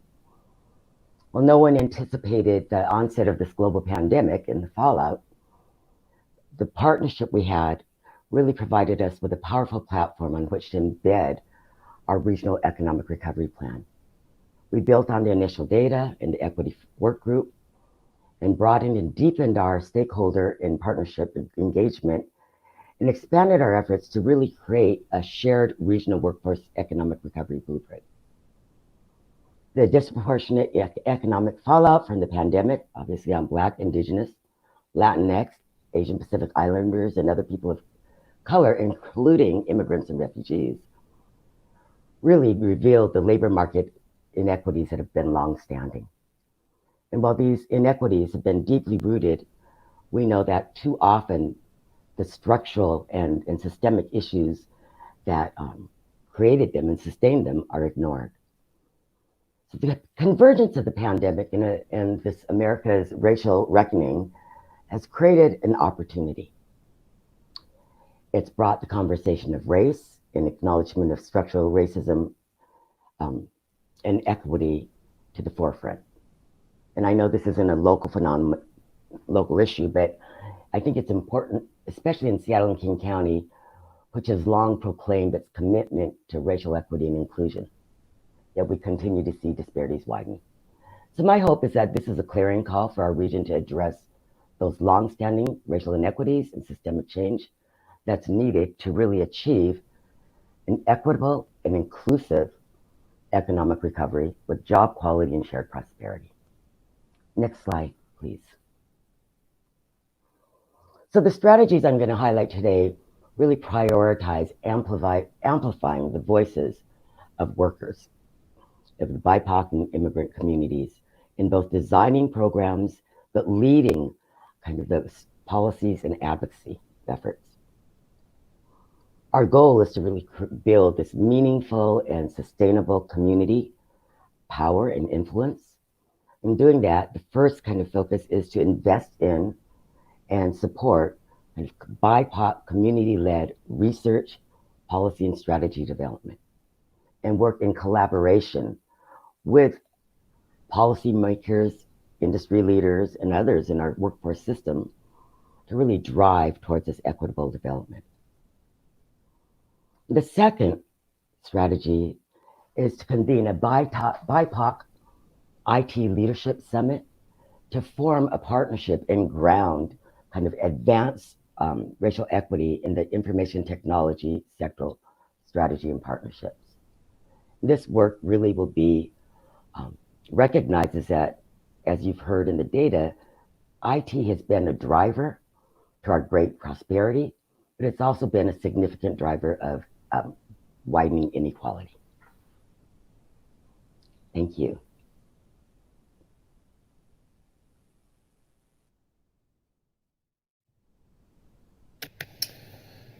Thanks, Marie. Hi, everyone. I'm Adrian Esquivel, Deputy Director of the Chicagoland Workforce Funder Alliance.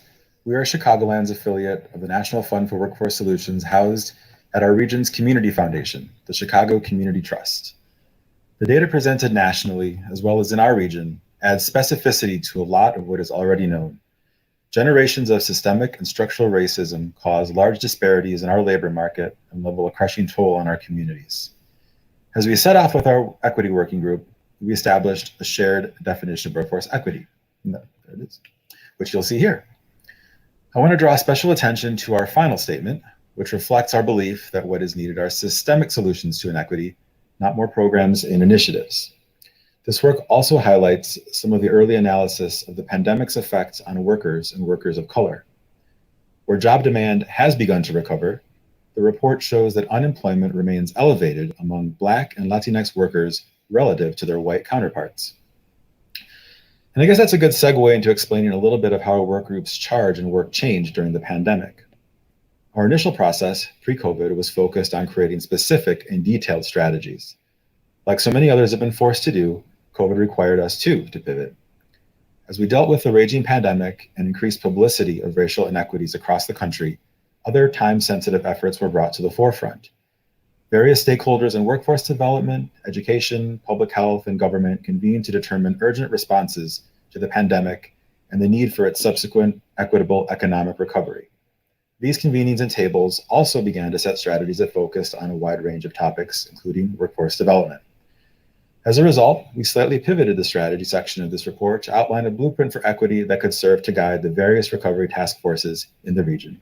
Next slide, please. Taking a look at this final slide, we see some guiding principles that proposals for systemic change need to prioritize. We believe while recovery plans must in the near term focus on individuals most harmed by our crises, long-term systemic work can be carried out within this framework as well.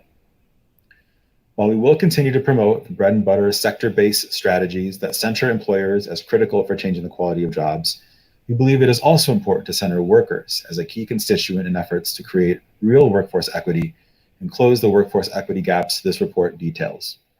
Supporting advocacy and organizing efforts, promoting basic rights, protecting workers from retaliation and wage theft, good starts. Continued work in centering the different experiences of workers and connecting this to the workforce development system is crucial. Also, I want to highlight that our group constantly reaffirmed the need to address the social determinants of work. These are things like transportation barriers, childcare accessibility, housing, food insecurity, as critical to increasing equity. Data in the report shows how Black and Latinx individuals face greater barriers than their white counterparts. Often these barriers can be seen as outside the scope of workforce development.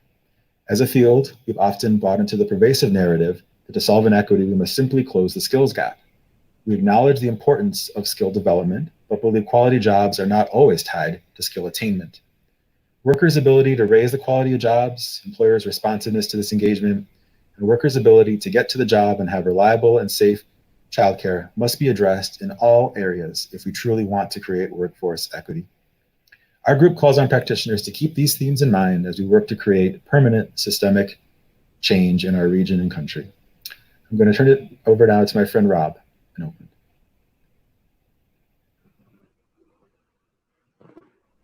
Thanks, Adrian. Hi, everybody. My name is Rob Hope. I'm director of Rework the Bay in the San Francisco Bay Area. Rework the Bay brings together leaders in economic justice, education and training, business, and philanthropy to advance collective solutions for diverse and equitable Bay Area. Racial justice is core to our work, especially given the incredible racial inequities we have in the Bay Area, so we were really excited to partner on this project. Next slide, please. At Rework the Bay, we're intent on centering the voices of those who've historically been marginalized in policy and systems design conversations. We also work hard to ensure that our strategy is driven by leaders on the front lines doing the work. To that end, a couple of years ago, we formed our Equity at Work Council, who, in addition to being key advisors to our ongoing work, served as our equity working group for this project, selecting our local indicators and generating our strategic recommendations. As you can see from this slide, oops, next slide, please. As you can see from this slide, our Equity at Work Council represents diverse perspectives on workforce issues. You may also notice that there's no representation from philanthropy, corporations, or public officials. This was intentional. We feel those groups already have outsized power over workforce policy and systems. We wanted to create a space where people who aren't awarded that power by our democracy and economy could come together and create recommendations that address the root causes of racial and economic injustices in our region from their perspective, without fear of hurting the feelings of those in power or risking backlash.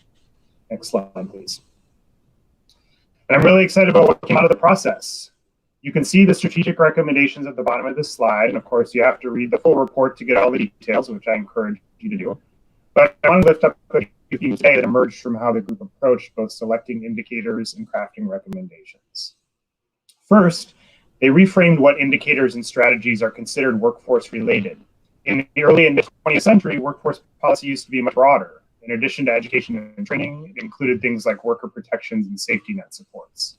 Our Equity at Work Council's approach to this project reflected this broader view of workforce policy, essentially acknowledging that our ability to succeed at work has much to do with things like commute time, access to affordable health care, and housing costs as it does with education and installs.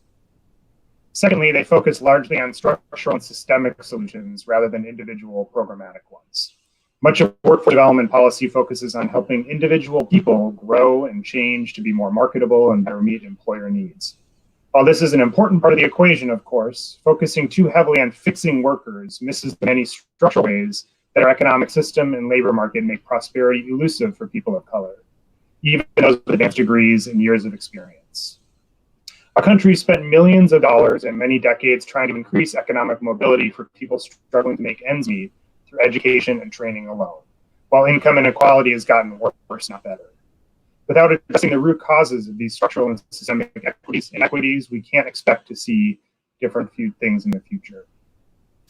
And finally, they connected dots between economic and labor market forces and the success of workforce programs.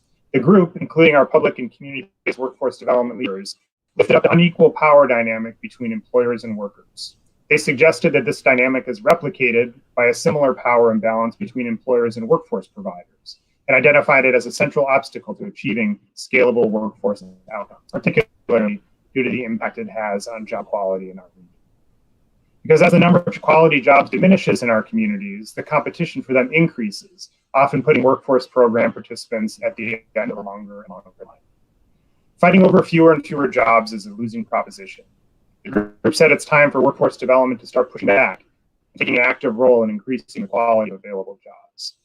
This includes employer incentive-based strategies, building the power of workers to organize and advocate for themselves, and modeling new economic development planning processes that center the needs of communities and people rather than large corporations. Michelle, sending it back to you. Thank you. And I do believe we are all about to go live. So I'll wait for my colleagues to show up on screen.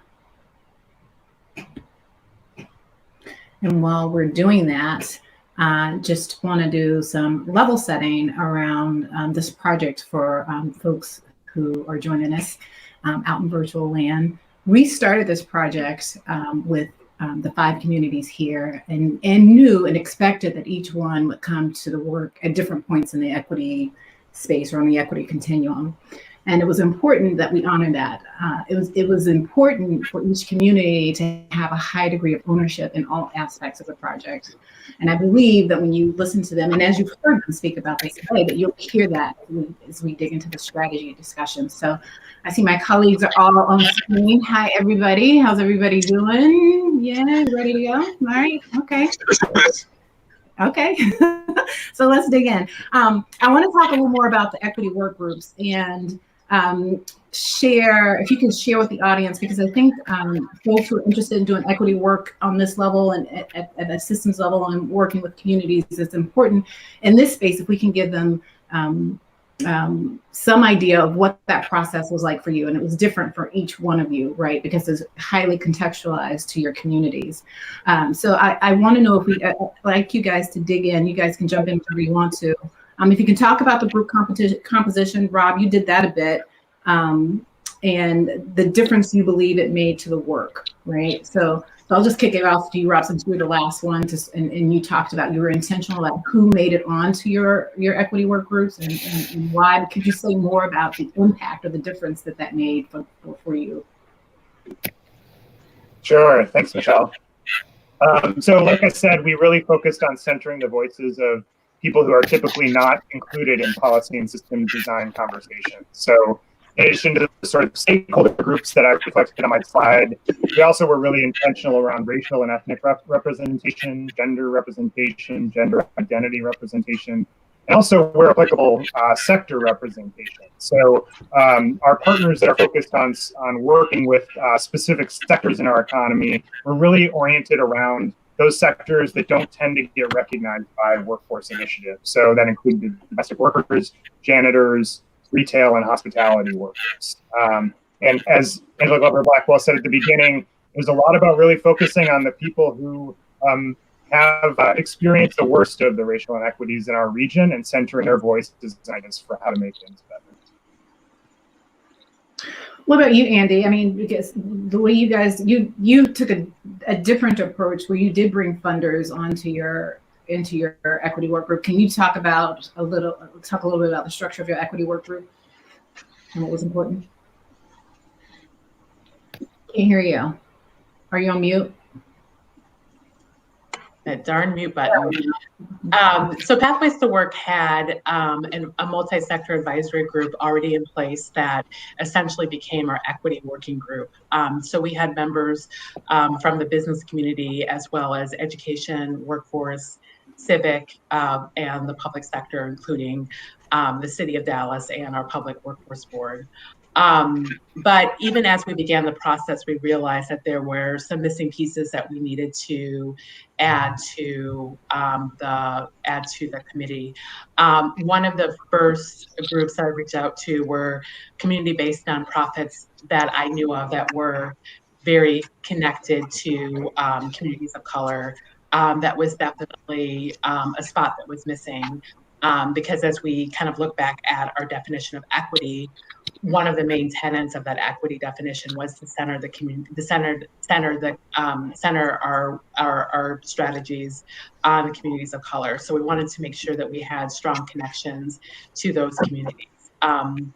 We also beefined up our business representation on our advisory group because our report focused on Dallas and Collin counties, and much of the job creation we're seeing is in Collin County. It was important to bring in employers from that part of our geography into the conversation.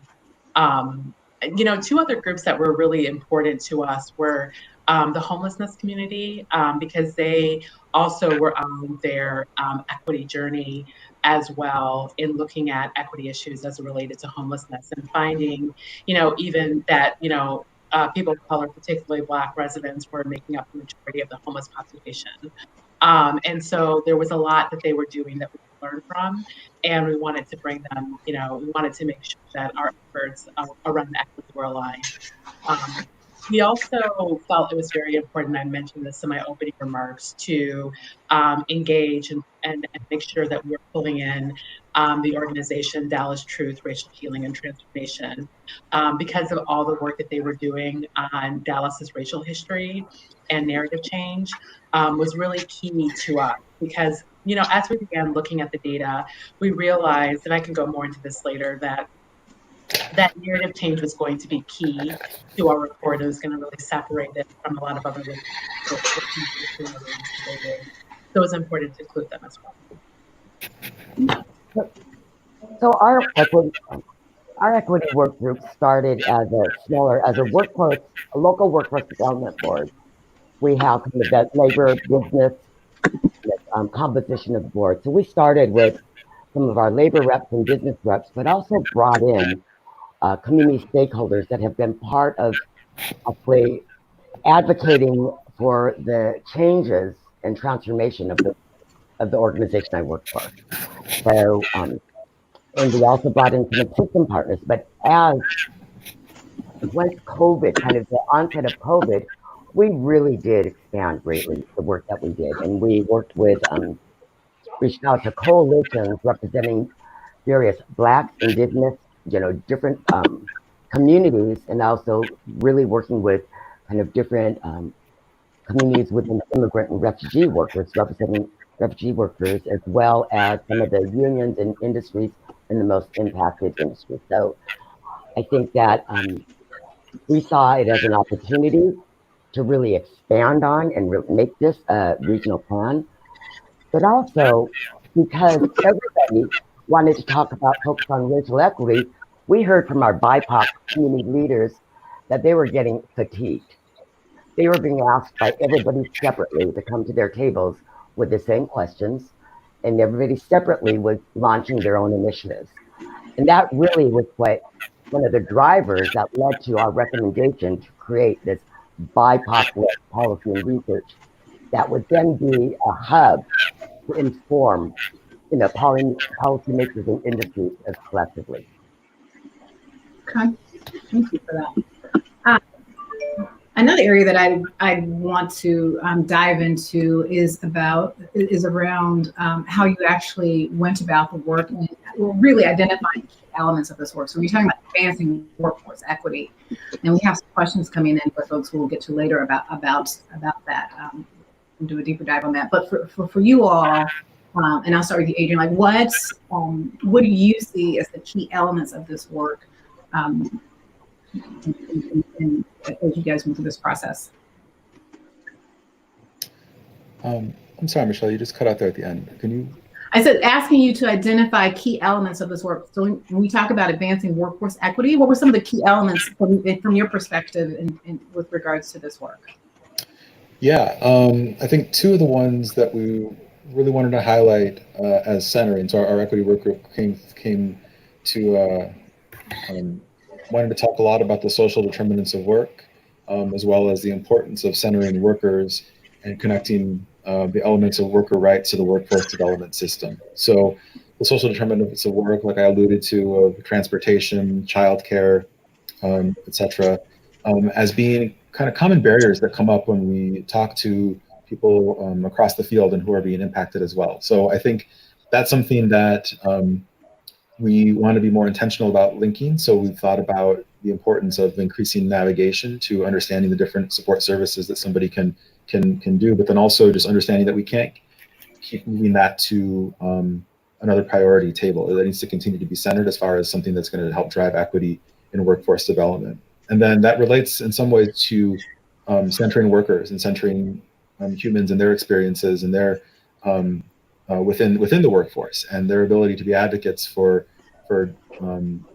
job quality improvement as well. So those are two things that we want to highlight and continue to elevate. We know we have partners and we've been working on this for a really long time as well. We want to continue to support, but we want to keep elevating that as well with the report, the report's release. We've been in this, I think, about like 18 months. We've been doing this work. We reached out to you all about 18 months ago and say, hey, we have this project. Are you in? And you guys graciously said yes. But when you do equity work, and you all have heard me say this, and I don't think you disagree with this, it's messy, right? It's messy, it's hard, it's tough, as you can imagine.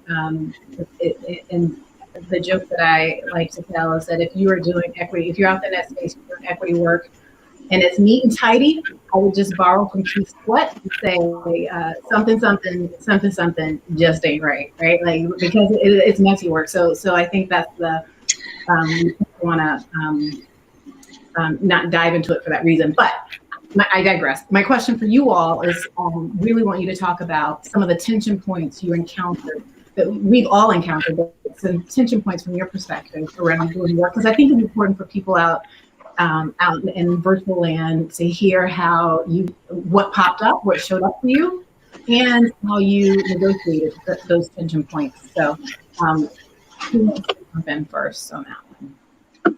I'll go first. Okay. So I think for us in Boston, we struggled for a while because one of the things Boston is very good at talking. So there are constantly conversations about race in Boston. But I think where we struggled for us getting started was figuring out what made this conversation different, right? Like Marie mentioned, BIPOC communities are fatigued. Like Rob mentioned, there are voices that are heard all the time on these things. So we really struggled to figure out what made this different. And for SkillWorks, being, as we always are, very outcome-oriented, what really made it kind of click for us was realizing that there's a role for SkillWorks, who's one of the things we do really well at SkillWorks is convening power and bringing people together. So there's a role for us in figuring out how to bring all the different players together to be on the same team, but that team needs to behave differently, right? Like, so for us, it was always, what made it click was realizing our purpose here is to figure out how can we, as funders, as grantees, as interested stakeholders, do workforce development funding differently? What does it mean to do workforce development funding with the lens of racial equity? And that's why I think our solutions came at it from a very centered approach. I think it's why, we really dug into like the deep, long root causes, because that's what we can do differently, right? We know that, I forgot what my colleagues pointed out, but it's 100% true. And it's what we're saying at the time. We can't train our way out of this crisis, right? Like all the training funding we could do isn't going to isn't going to give us workforce equity. So for us, it was, what are the things that do need to happen to undo, 400 years of a rigged game? Mm-hmm. Yeah, I completely agree with Andre. I was reflecting on our journey as you asked the question, Michelle, and I think for us, there were two things that kind of came up that were hard. I think the first thing that came up was when we looked specifically at the data points of wages by race and ethnicity, controlling for education. What we found is that, a white worker with a high school diploma was still making more than a Latinx or a Black worker with an associate degree. And that was very hard for our group to swallow for different reasons. I think, for the people of color in the room, I think it was hard because, we were really talking about, kind of zeroing in on their lived experience, and they were the data. And it's hard to, it's hard to really absorb the data when you're that close to it. Mm-hmm. There's a degree of weathering that's involved in that white people on our advisory group don't have to experience. And for all of us, but I think especially some of our white members of our group, there was also just the realization that, for so many years we've been talking about, training and middle skill job opportunities and just fill these open positions with the right training. And you realize that it doesn't translate into the same success across racial and ethnic groups. It's a big realization that's hard to take because it really forces you to call into question everything that you've thought and believed for many years. I've been in the workforce development field for over 10 years, and for the majority of my time in the field, we haven't talked about the impact of structural racism. We've only talked about training being one of the major keys to economic security. And so that was a hard thing to have to work through. But we did, over the course of the project. But, I just think that weathering that our members of color felt in our group, as well as just, facing that realization that education is not the great equalizer, were 2 points that we really had to wrestle in our work. So for us, in Seattle and King County, as I mentioned, both our local governments have really prided themselves in having a social justice and equity initiative for 20 years plus years. And so the conversation really is, and then, so what has happened? What's the outcome then? Mm-hmm. The approach has really been around, fixing folks, identifying disparities, but then fixing them in kind of a new program. And I was in kind of this deficit mode that doesn't recognize the interconnectedness of all the different, issues within in inequalities, from housing to healthcare to, community development to schools and all of those pieces. And we still throw programs at folks without really having a difficult conversation. And it is, in our region, the cost of living has soared, as has our region's growth. But in my lifetime, and Andre, you're young, I would say I've been doing this work for like over a few decades now, and I have seen our community, we have the lowest Black population that we've ever had. I was born and raised in our community, and it's changing. because the cost to just survive, not to thrive, but to survive is huge. And if we don't have wages and jobs that support those costs, we're never going to get to this equity. So I think it's a difficult conversation. And let's, we keep talking about, let's not talk about charity, but let's talk about some long-term investments and solutions. Thank you for that, Mary. So does anybody else want to hop in on that before I move on to the next question?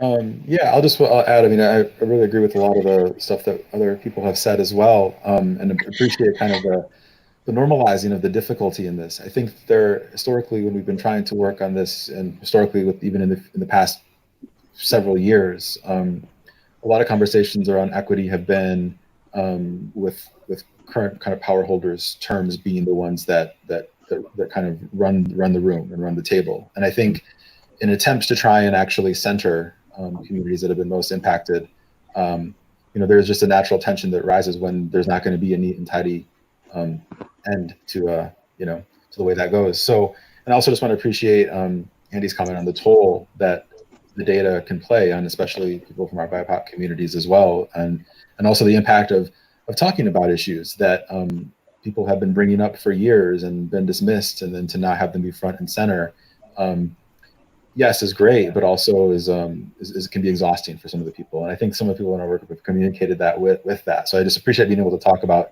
challenges in doing this work as well too.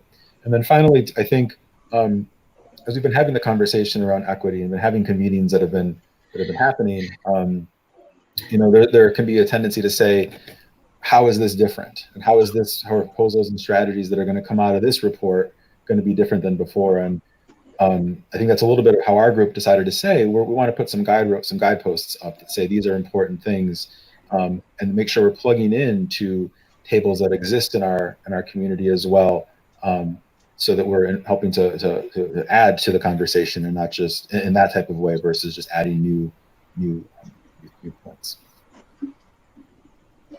And while I have you here, Adrian, I want to talk about Chicago for a second, pivot specifically to Chicago, because you guys are in an interesting space. You're at a point where population growth is declining. COVID hit the city really hard, and there's an economic and social reckoning happening all over, but Chicago is being spotlighted, one of the cities that's being spotlighted, and the national spotlight around that. Can you scope out the landscape of the equity work that's happening in that current climate?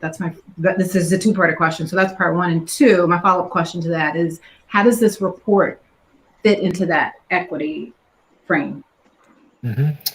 Yeah, thanks for bringing those topics up. There are a number of there are several tables or conversations that have come up over the past summer as a response to the reckoning you've been talking about, as well as with the pandemic. And those range from COVID-19 rapid response funds to the mayor's office putting out a report on equitable recovery, and then to something called the Together We Rise Fund as well, that is happening in Chicago. And these are focused on equitable recovery. So as we rebuild and the economy in the area, we need to ensure that it happens in an equitable fashion. So I think what we're excited about this report influencing is calling out specifically a few things. One is that programs and initiatives in service of systems change and in service of systemic change is critical than the way programming may have been thought of in the past. I want to highlight that the report also detailed as well that while increasing higher education might increase the amount of people of color who are in the workforce, what it's not doing is closing the wage gap that exists there, and that a real racial wealth gap has been created from generations of systemic racism, and that some initiatives and programs that have been tried might not have been the ones that are the ones. So we want to kind of ensure that this report is affecting the various recovery tables that exist, and because of the makeup of our work group, which has a lot of partners and stakeholders that have been involved in a lot of these tables, we're able to have connections to these as well. So this is not something that lives outside of say, the Together We Rise Fund or the mayor's work. These are conversations that are happening on a continual basis. So that kind of hopefully gives a little bit more color of how the report, as we saw it, was not a place to add another list of recommendations and strategies that are as specific as much as it's to say we will flesh those out in the various tables that are currently happening in Chicago, and we'll keep advocating for it there. Rob, so you're in San Francisco, out in the Silicon Valley area. I'm interested to know how Rework the Bay, how you all are thinking about the future of work and automation, given Silicon Valley's role and technological innovation in here. Thanks, Michelle. Yeah, that's a great question. It's definitely something we grapple with a lot, given the tech sector's deep history and presence in the Bay Area. And it was actually a part of our report for this project that we ended up really pushing on, because our view on it is a little different than I think a lot of times shows up in workforce conversations. So last year we partnered with Working Partnerships USA and Jobs with Justice San Francisco to help us understand exactly this question. How do we cut through the dominant sort of one-sided future of work conversation that a robot apocalypse is coming to take all the jobs? We wanted an analysis that's actionable, that centers worker perspectives, that prioritizes racial and economic equity. What we've learned through that project from our partners and with their interviews from worker advocates around the state is a couple of things. There's a lot, actually. But first is that there are a lot of forces that are going to impact work and workers in the coming years. These include climate change, the aging and diversification of the workforce, like Angela Glover-Blackwell mentioned earlier, trends around structural racism and gender discrimination, and perhaps most pressing, the concentration of power in the workplace among firms and employers rather than workers or people. And second, that these drivers of change are already manifesting in many ways. So we're not talking about the future of work, we're talking about today. And these include the growth and decline of some industries, a changing demand for skills, and also the expansion of non-standard work arrangements like gig work and contingent work, the use of new technologies in the workplace not related to automation, like just-in-time scheduling software, surveillance technology to maximize productivity by controlling workers' movements, and algorithm-based platform work that substitutes management by a human with management by a company app. And then, of course, on top of that, there's actual automation. So I guess one thing I would say is that automation is only one thing for us to consider as we think about the future of work. And it probably isn't even the most important thing if you're concerned about workers' prospects in the future. And the other thing I would say is that technology generally, nor automation specifically, in and of themselves aren't anti-worker. Automation is not a runaway train that we need to either jump onto or out of the way of. Technology is what humans decide it should be. And so the question we need to be grappling with right now is, how do we ensure that those decisions center people and community, not corporate profits and IPOs? Andy, in Dallas, you talked some about truth and racial healing and its importance to building out strategies. I remember when those first sessions where you guys really got into that, got into those conversations, and it was really sobering for the group. But you guys were very insistent that this was a part of your report. How does having that frame, how does that change the game with your strategies? What does that do for you all in building out strategies? What does it do for your equity work group? What does it do for the community? Why is that so important for you? Yeah, that's a great question, Michelle. When I reflect back to the beginning of this process, they were Dallas Truth, Racial Healing, and Transformation, and I hope they're on today.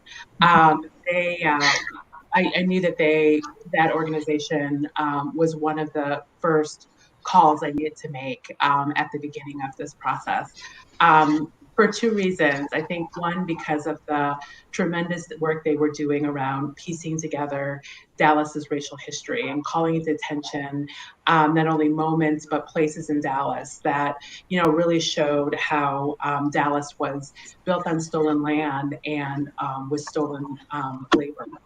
And that was really the main tenets that I really think that, as Angela Glover pointed out as well, Glover Blackwell pointed out, we have to acknowledge, really at the start of these conversations, is we have to make that land acknowledgement, and we have to acknowledge the stuff that has been done over the years. And that being said, we, very early on in our conversations with our advisory group on this report, and I mentioned this in my opening comments. I mean, so much of what people said is that they didn't want this to just be another report that kind of came out with a lot of fanfare and then hit the shelves. They really wanted this report to change the conversation about, the disparities that we see in our labor market. And that requires some deep narrative change and expertise that we really, relied on and drew from, with the expertise from the Dallas Truth and Racial Healing Transformation, and seeing all that they've done to change the narrative around Dallas's racial history. In fact, in one of our earlier meetings that we did with our advisory group, we had a meeting specific about, some of the major moments, of Dallas racist past, and had a conversation about, how that really set us up for the outcomes that we see today, and the jobs that have labor protections and those that don't, were directly related to things that happened during Jim Crow.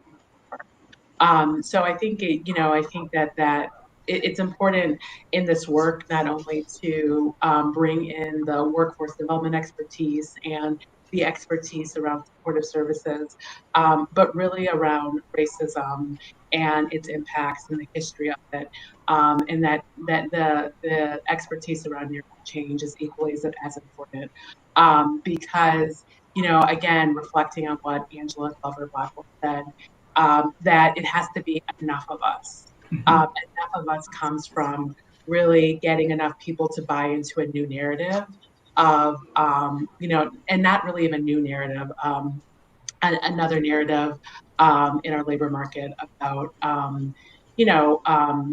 what education means to certain people. And so, again, that was why it was so important us to be able to define and bring in and make sure that Dallas Truth and Racial Healing and Transformation are part of it.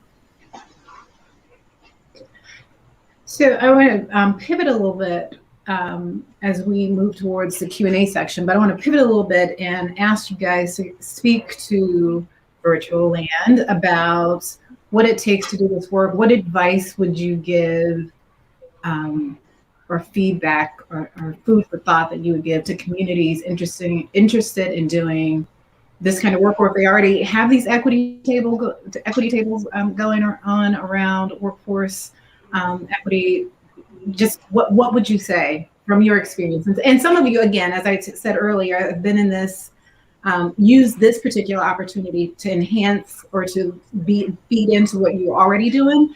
And some of you, so you come to this at different points. But what advice do you have for the good people who are interested in doing equity work and workforce development? I think I would say pick something, right? Like, I think oftentimes we go into this work with this idea that, well, racism is this huge problem, and we just want to talk about racism. And I think that's a recipe for getting stuck. I think it's a recipe for spinning your wheels. I think what you want to do is pick a particular problem, a particular inequity you want to address, and go from there. Like I said, for us, it was how can grant making and the workforce development sector look different in terms of addressing racial inequities. But I think you can pick really any problem. Like, the horrible thing about racism in America is that it permeates literally everything we do. So just pick the thing that is in your wheelhouse and go from there and just get started.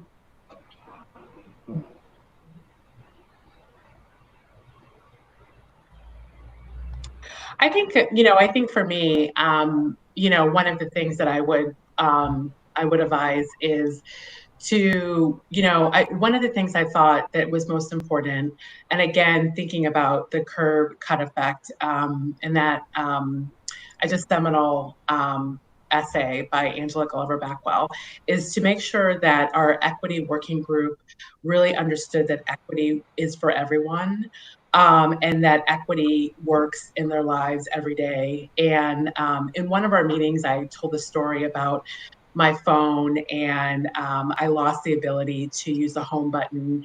And there's technology in the iPhone that allows you to project the phone button on the screen so you don't have to push a button. And that was really, again, speaking to people with disabilities who had an inability to actually push a button, and hear that worked for me too. So it was important for me to share that story with the equity working group, and to really talk about, what were our equity stories, what is our equity journey, because so much of this work is personal, as much as it is about strategic recommendations.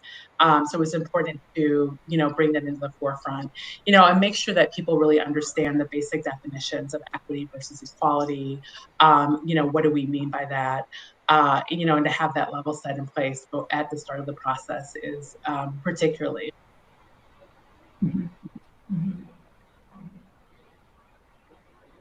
I would say that. Go ahead, Marie.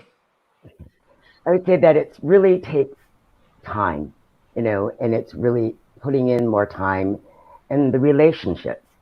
Because oftentimes the people, decision makers and people that are developing these programs are very disconnected from the communities in which we're designing programs for. And it's not monolith. When we talk about BIPOC, immigrant, and refugees, there are very different experiences and needs within different communities, and really honoring and respecting kind of that process, as well as us as a workforce system recognizing it's not just about workforce development, and how do we make those other connections with those systems to really get to some type of structural change and community change and growth. And I'll jump into it, just kind of picking up on that.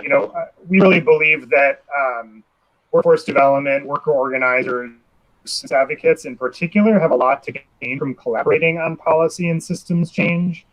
And that the recommendations that came out of this project are largely policy recommendations, and policy requires coalitions. And so really working hard to identify where there are silos and breaking through them in order to achieve change feels really important. A couple other things I would add is just challenging assumptions. We often don't know and don't always recognize when we're reinforcing dominant assumptions that may actually make our work a lot harder than it needs to be. Along with that, looking for power imbalances and trying to resist them. So, when we have philanthropy in the room, as a foundation employee, I'm talking about myself here.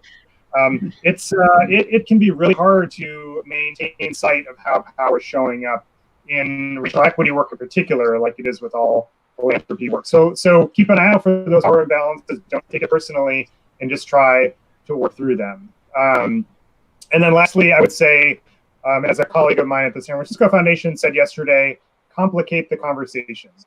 Human beings are messy. Racial equity is messy. The economy is messy. And anytime we try to fit things into neat boxes, we're not going to get solutions that work. And so embrace the complexity, embrace the complication, lean into it, and recognize that what comes out may not look super clean, but it's likely to be a better fit to the problems you're trying to solve than if it comes out squeaky clean, but doesn't acknowledge the complexity of those. Agreed. 100%.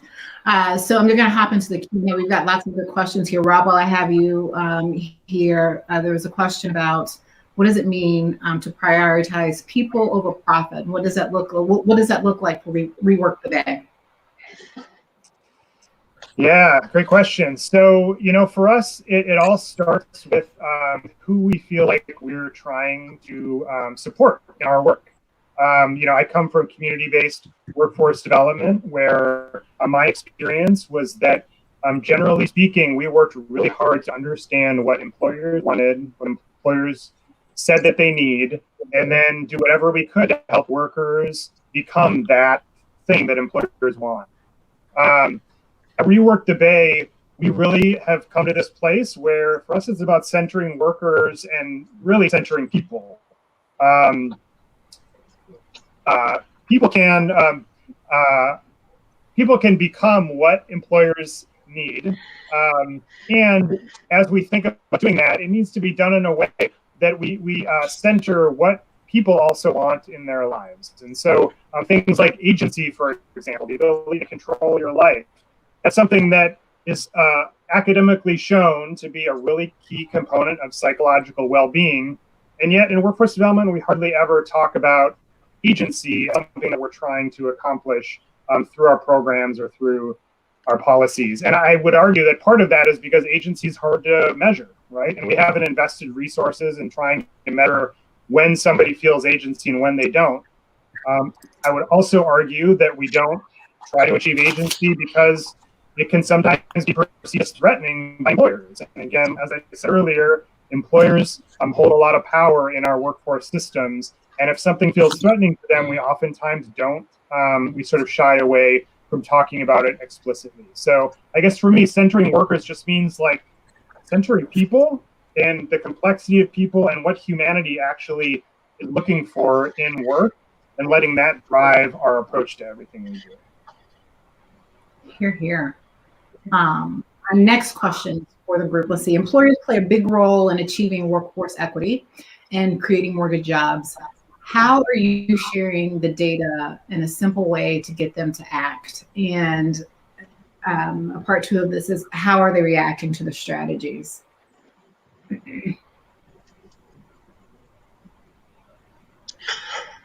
So I'll go. I think this actually really builds well off of Rob's last comment. I think, one of the moments we're in right now is this realization that if we're to do our jobs as workforce development organizations isn't necessarily to produce 20,000 new CNAs for local hospitals. Our job is to produce 20,000 fewer people in poverty. And we do that by helping them get jobs that lead to good careers.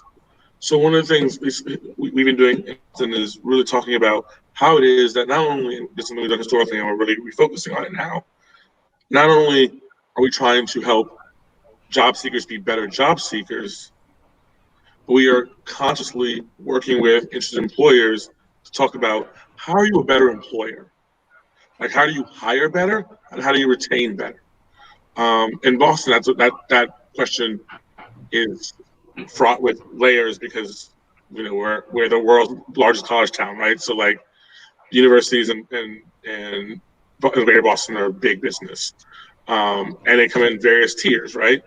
So when we look at our tech sector, we know because employers tell us that when they hire community college students as coders, they're getting coders of the same quality as when they hire from Harvard, MIT, and Northeastern.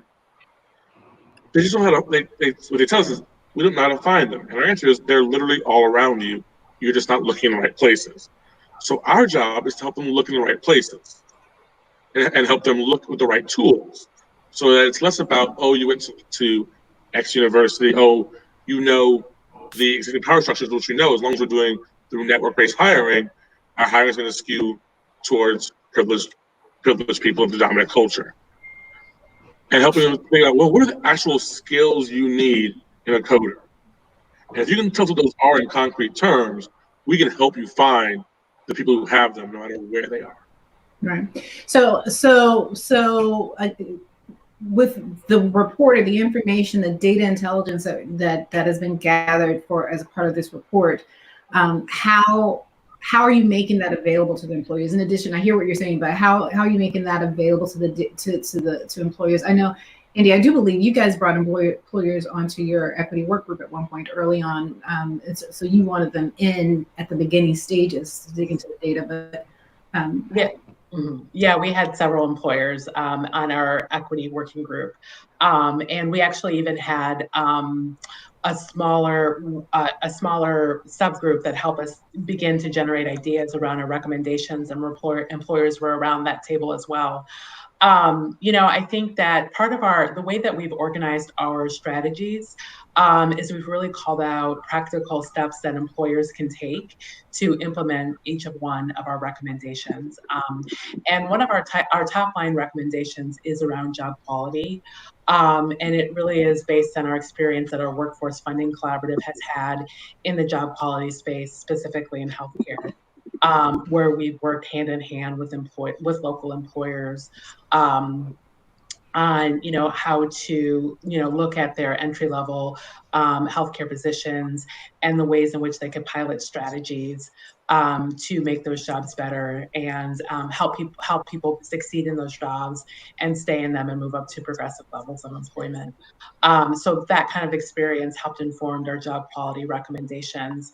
One of the things that we're going to do with the report now that it's been released is have a series of listening sessions on the ground with various stakeholders groups to really understand, get their feedback on the recommendations, but more particularly, get them to see themselves in the recommendations and take a role in helping us move them forward. I think that, again, for the employers at the table, and this is why we really started our work on this level, is that, equity works for everyone. That, it has great impacts on keeping a good workforce in place and tapping into wider pools of talent, and ultimately increasing that bottom line. So that's the message that we are and will send to employers. Rob, one of the things that I was struck by, and I want you to kind of respond to this question about how you bring employers to it, is that when we were out on the ground in San Francisco, in the Bay Area, and we did the windshield tour, how many entrepreneurs we encountered that Rework the Bay had worked with, right? Bringing them into the fold of your work, but for you all, I mean, so I know you guys do a lot of investment around that, but is there anything else that you want to say about how you share? Because you guys have been in the data game for a long time, right? And digging in at a very deeply disaggregated level, but how do you bring employers into this space, or how do you bring? Yes, I'll just stop there. Yeah, thanks, Michelle. I guess I would just add that employers aren't a monolith, so I feel like a lot of times we talk about employers as a single sort of entity, and they'll all respond the same to ideas or recommendations.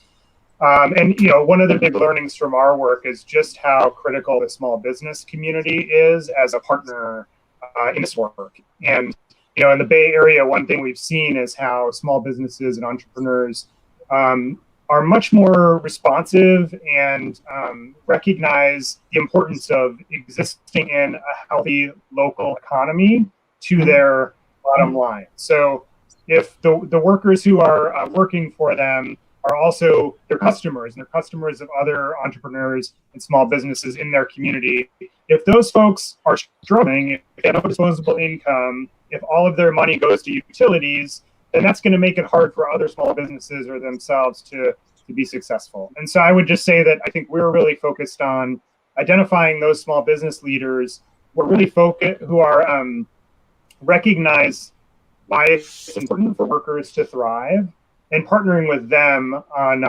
building coalitions around policy change that will not only make their work easier and more flourish, but also that will benefit workers in our region as well. Thanks, Rob. So funding workforce, this is the second question. Funding workforce development differently seems to be about addressing structural racism and power imbalances, which means bolstering worker of color-centered organizing and advocacy. How will funding these strategies look different in your community? Oh, great question.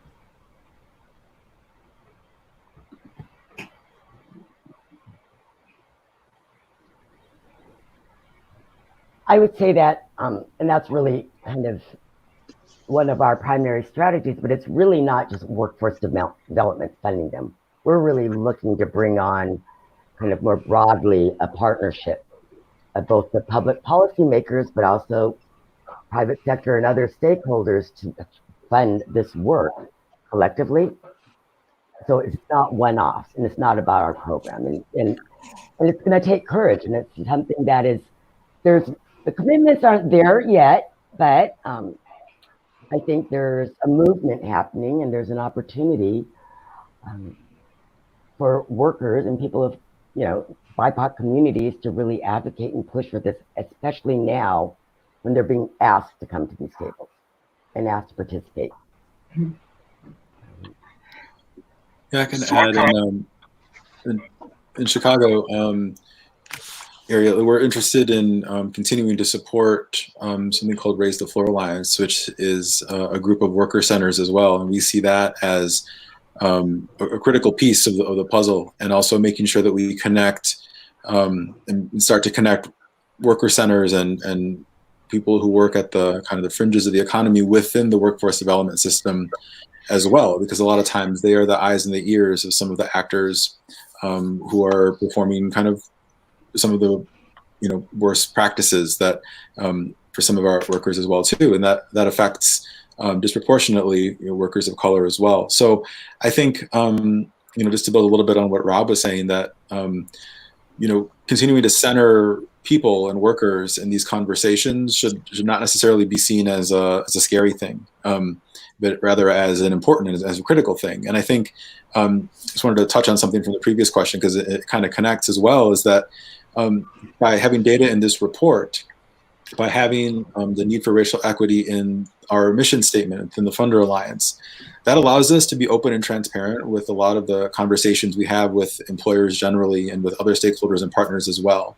So when we enter into partnership, it isn't a hidden thing that we want to start talking about racial equity, and that there is enough mutual self-interest, I believe, that when we bring employers and organizing efforts of workers together, that there actually is a place that we can start to build on that piece as well. But by centering, by giving people, pushing an effect where there's equal, equitable representation within the way we're centering our work, I think this data helps to do that, because we're able to put this data out in front of people and say, look, these are real things here, and it's not kind of a conversation that happens later. So just wanted to add that piece, but then just say that I think that bolstering worker of color centered organizing and advocacy is going to be critical moving forward to have any attempt at closing the equity gap.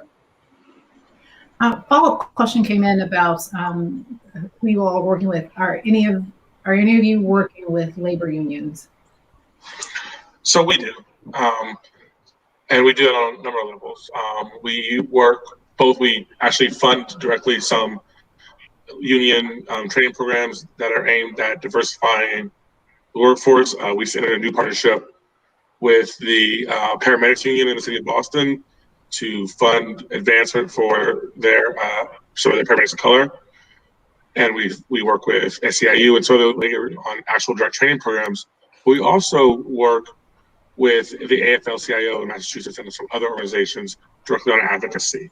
One of SkillWorks' I think one of the best ones we're proudest of is Workforce Solutions Group, which is a advocacy coalition directly around increasing state funding for workforce development programs.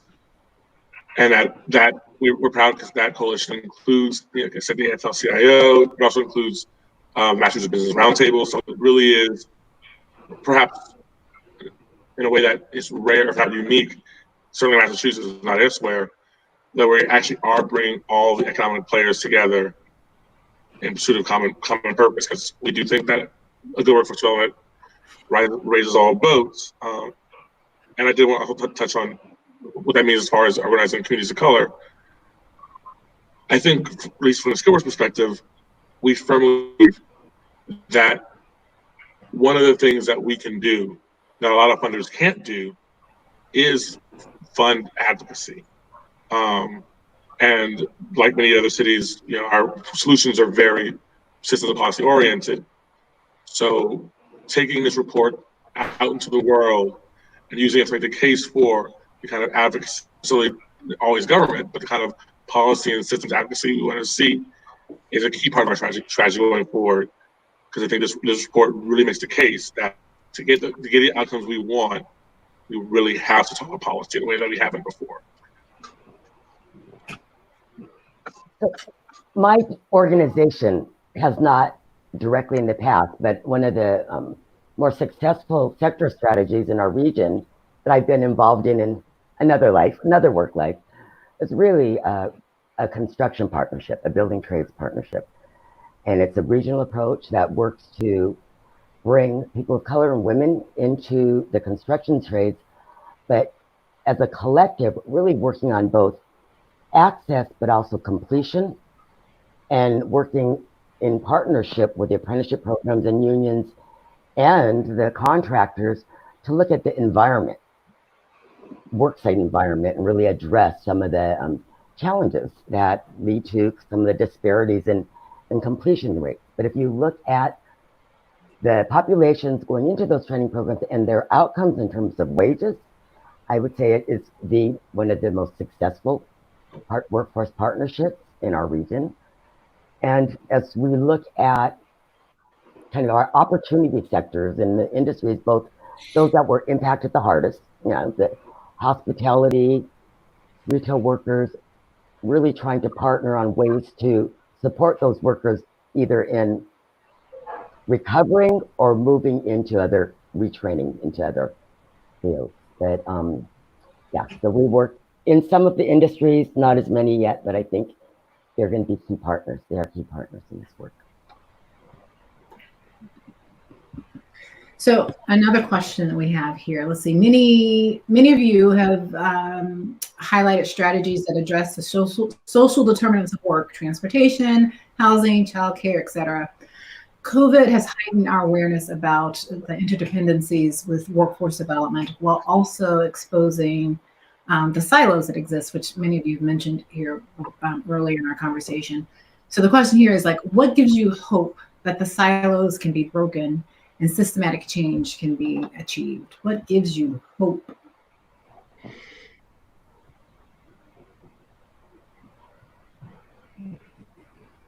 There is hope.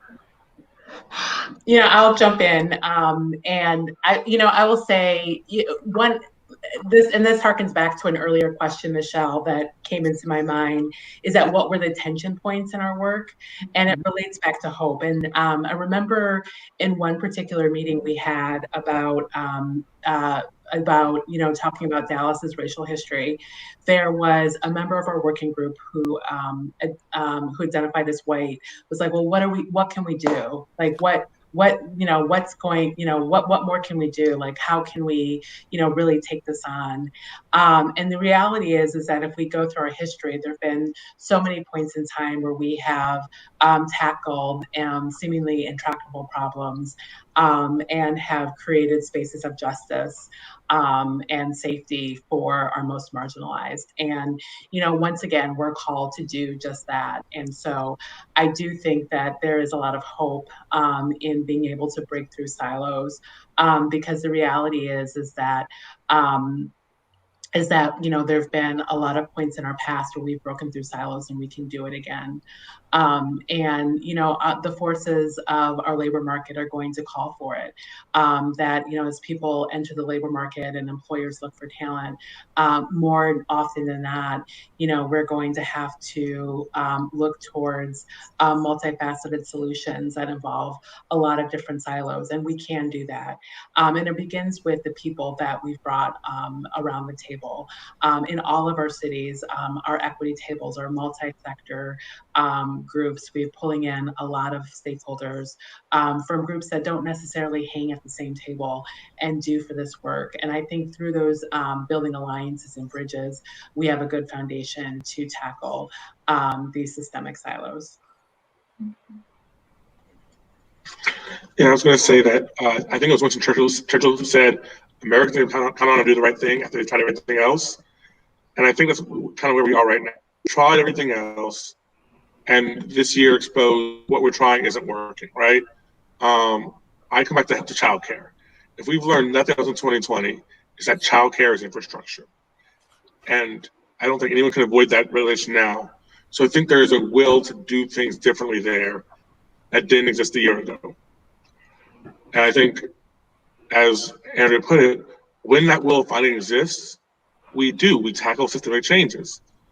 And so I think there's hope, because I think there's will. And when we have that will, we are capable of doing mighty things.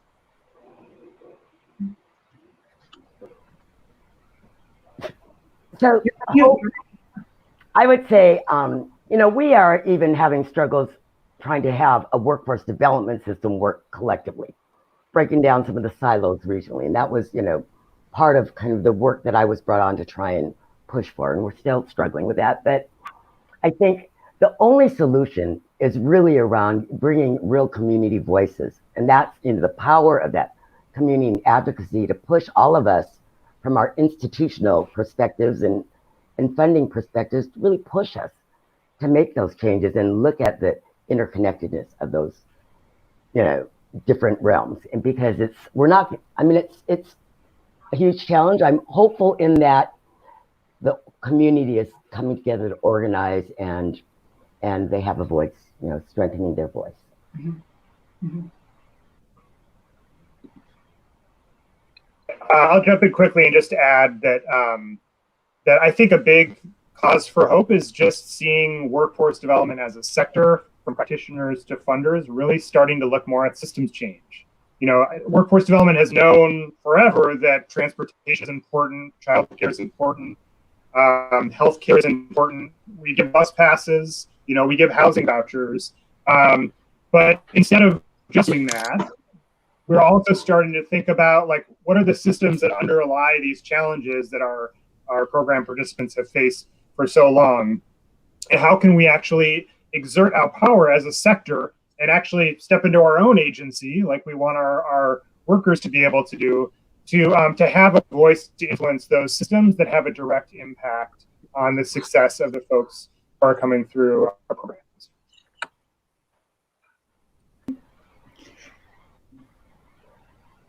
Thank you, everyone. I think we are about to wrap up, so I may lose you guys, but thank you all for participating in this. I don't know if you have any final words before we hop off. Okay, I think we're about to hop off. So thanks, everybody. So we'll see you later on. I appreciate you. Deep gratitude. Thank you. Thanks. So I really would I want to mention the work that we're doing here, the Advancing Workforce Equity Initiative. As I said earlier, this started off internally. We're calling this the Jobs and Opportunity Reports Project. But there are many layers and many legs to this work, and this is only the first part. What we're presenting here today is the launch of the reports, but there's a lot more work to be done in this area, and so we're committed to that. This spring, we'll be launching an online guide for bringing this work, this process that we used here, and making that available to the community for those. And if you're registered here, you'll get a link to when that becomes live. So we're happy to share that with you all. I do believe we have Ink Factory hopping back on with us because they've been with us all morning. So just want to take a moment and pause and share some of the drawings that are up. And they're up. All three boards are up. I am not able to see that, but all three boards are up. So again, these will also be made available to folks who register, but it's a great way for us to visually see how we started and what our communities were saying when we started this work. We asked questions. We asked them two primary questions. One, what does your city have to offer this work, and what do you identify as the challenges, right? Just really, again, trying to level set about the work ahead. And so having that represented graphically was really great, but having Ink Factory back here again to hear the end product or the end results of that body of work, we thought was a nice way to wrap this up. We are now at a point where we are going to break. This time it is a shorter break. It's a 30-minute break. So we leave now and come back at 3:15. 3:15, That's the reception, 3:15. I'm really excited about this. I've been excited about it all, but we will close out with a panel discussion with Angela Glover-Blackwell. She'll be back. Amanda Cage and Monique Baptiste. And then we'll have a Q&A session with that as well too. So looking forward to you all coming back to that, because that's going to be exciting. Not that this wasn't, but excited to talk to these ladies. All right, see you all in a bit.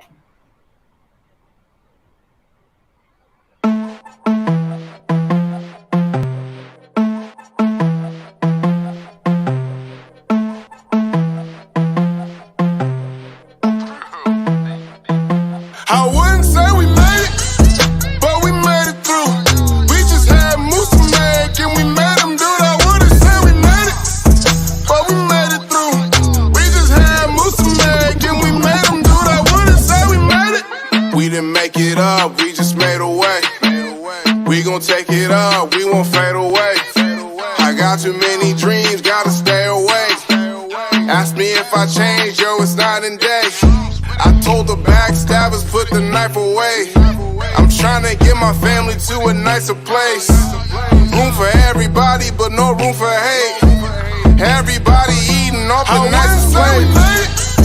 But we made it through. We just had moves to make, and we made them do that. I wouldn't say we made it, but we made it through. We just had moves to make, and we made them do that. I wouldn't say we made it, but we made it through. We just had moves to make, and we made them do that. I wouldn't say we made it, but we made it through. We just had moves to make, and we made them do that. I wouldn't say we made it. Play this when it all comes together. Yeah. When it can't get any better. Yeah. Play this when it all comes together. Yeah. When it can't get any better, but you better keep on grinding, keep on rising, keep on shining. They forget, then you remind them what we call a perfect timing. But you better keep on grinding, keep on rising, keep on shining. They forget, then you remind them what we call a perfect timing. I'm like, hey, but we made it through. We just had moves to make, and we made them do that. I wouldn't say we made it, but we made it through. We just had moves to make, and we made them do that. I wouldn't say we made it, but we made it through. We just had moves to make, and we made them do that. I wouldn't say we made it, but we made it through. We just had moves to make, and we made them do that. I wouldn't say we made it. I know I gotta keep going. Who's up at 5 in the morning? Come on. I know I gotta keep going. Who's up at 5 in the morning? Come on. I wouldn't say we made it, but we made it through. We just had moves to make, and we made them do that. I wouldn't say we made it, but we made it through. We just had moves to make, and we made them do that. I wouldn't say we made it, but we made it through. We just had moves to make, and we made them do that. I wouldn't say we made it, but we made it through. We just had moves to make, and we made them do that. I wouldn't say we made it.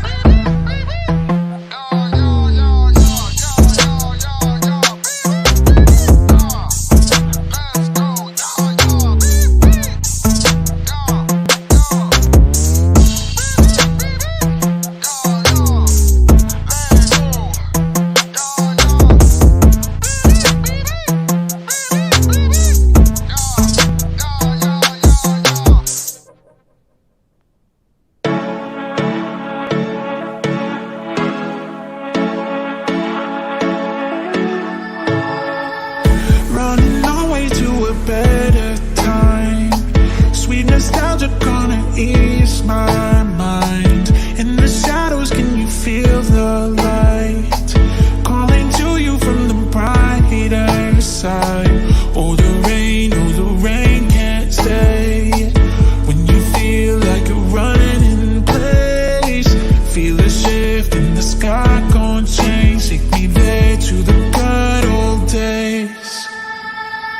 Cause you know it's only gonna get better. Yeah, the seasons know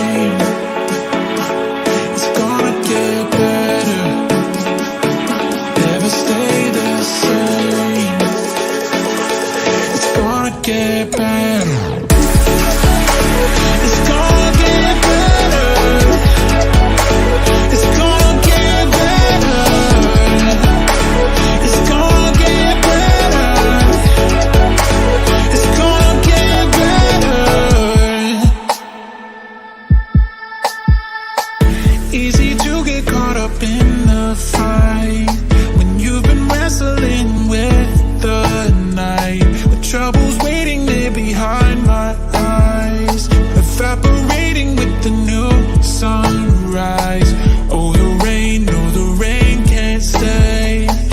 When you feel like you're running in place, feel a shift in the sky, gon' change. Take me there to the good old days. Cause you know it's only gonna get better. Yeah, the seasons know when to change. Better weather don't last forever. Oh, you know things never stay the same.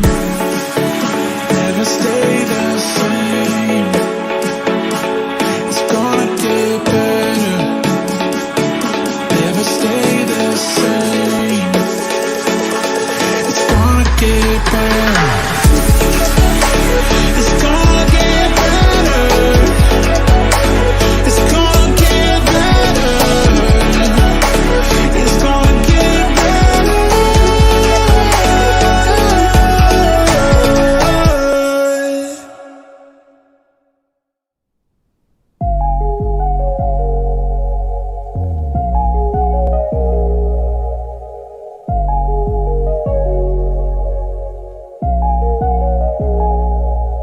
Level up, ayy, level up, ayy, level up, ayy, level up, ayy, gotta level up, ayy, level up, ayy, level up, ayy, level up, ayy, gotta level. Blessings on blessings, won't he do it? Ayy. No matter what, I gotta keep it moving. Ayy. Level up, ayy, level up, ayy, level up, ayy, level up, ayy, gotta level. I made it straight to Mars, no roof on the car, hating from afar.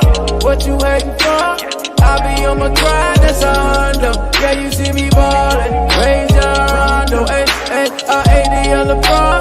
Ladies on the arm and need the Gucci of a car. I pulled them with the chalk. Started from the bottom, now we lit. And I'm all from beginning, I never forget. But I had to level up, ay, level up, ay, level up, ay, level up, ay, gotta level up, ay, level up, ay. Level up, ayy, level up, ayy, gotta level. Blessings on blessings, won't he do it, ayy. No matter what, I gotta keep it moving, ayy. Level up, ayy, level up, ayy, level up, ayy, level up, ayy, gotta level. Shout out to the people out here living, ayy, ayy. You either get it or get rid of, ayy, ayy.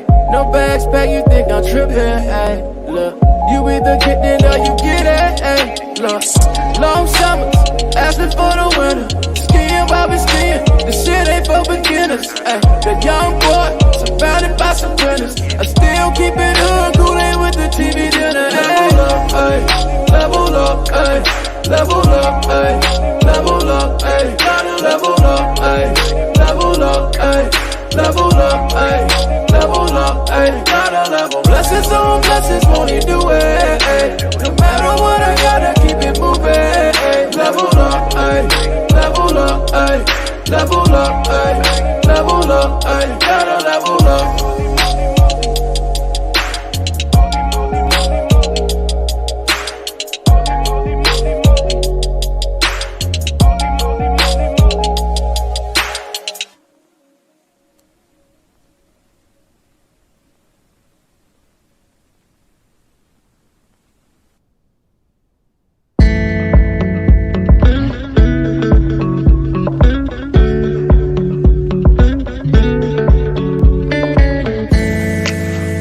Dancing through the world alone lately.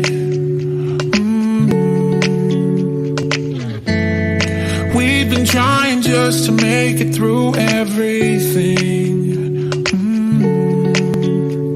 I feel so out of place, feel so out of place right here.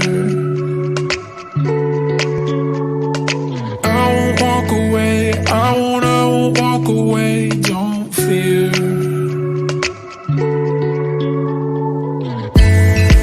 Shuts down, we can figure it out.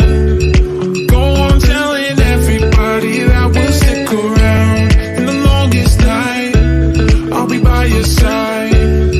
Go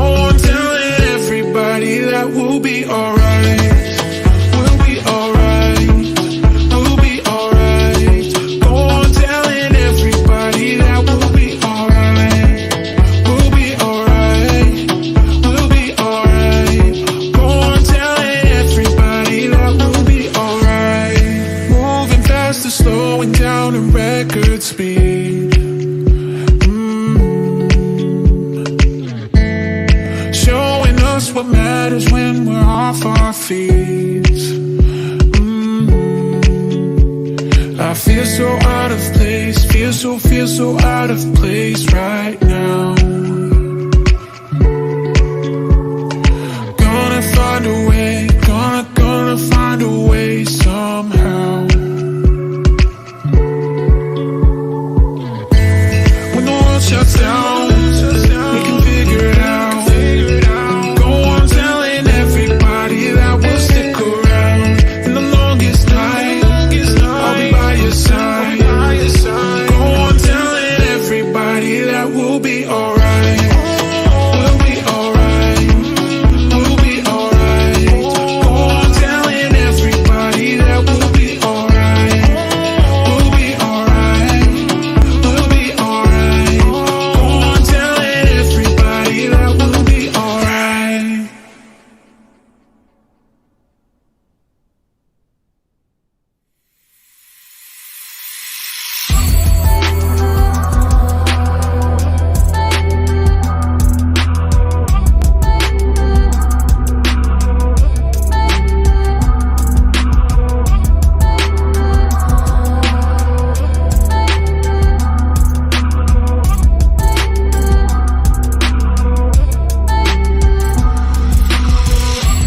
Red moon high, running into a tide coming.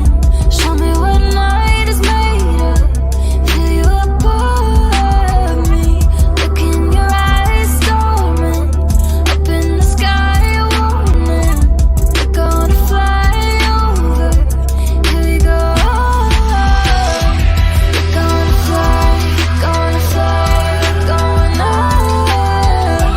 Just you and I, we're going up. We're gonna fly, we're going up. Just you and I, we're gonna fly, we're going up. On another level, gonna be to ease my mind. Watching the colors die. On another level, mind is where I'm coming by. Waiting for the sun to rise. Gonna fly, gonna fly. Gonna fly, gonna fly. Gonna fly, gonna fly. Gonna fly, gonna fly. On another level, I'm so faithful.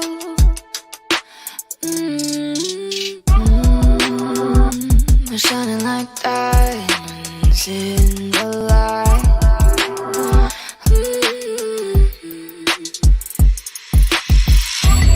Gonna fly, going up. Just you and I, we're going up. We're gonna fly, we're going up. Just you and I, we're gonna fly, we're going up.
Easy to get caught up in the fight when you've been wrestling with the night, with troubles waiting there behind my eyes, evaporating with the new sunrise. Oh, the rain, no, the rain can't stay. When you feel like you're running in place, feel a shift in the sky, gon' change. Take me there to the good old days. Cause you know it's only gonna get better. Yeah, the seasons know when to change. Better weather don't last forever. Oh, you know things never stay the same. Never stay the same. It's gonna get better. Never stay the same. It's gonna get better. It's gonna get better. It's gonna get better. It's gonna get better.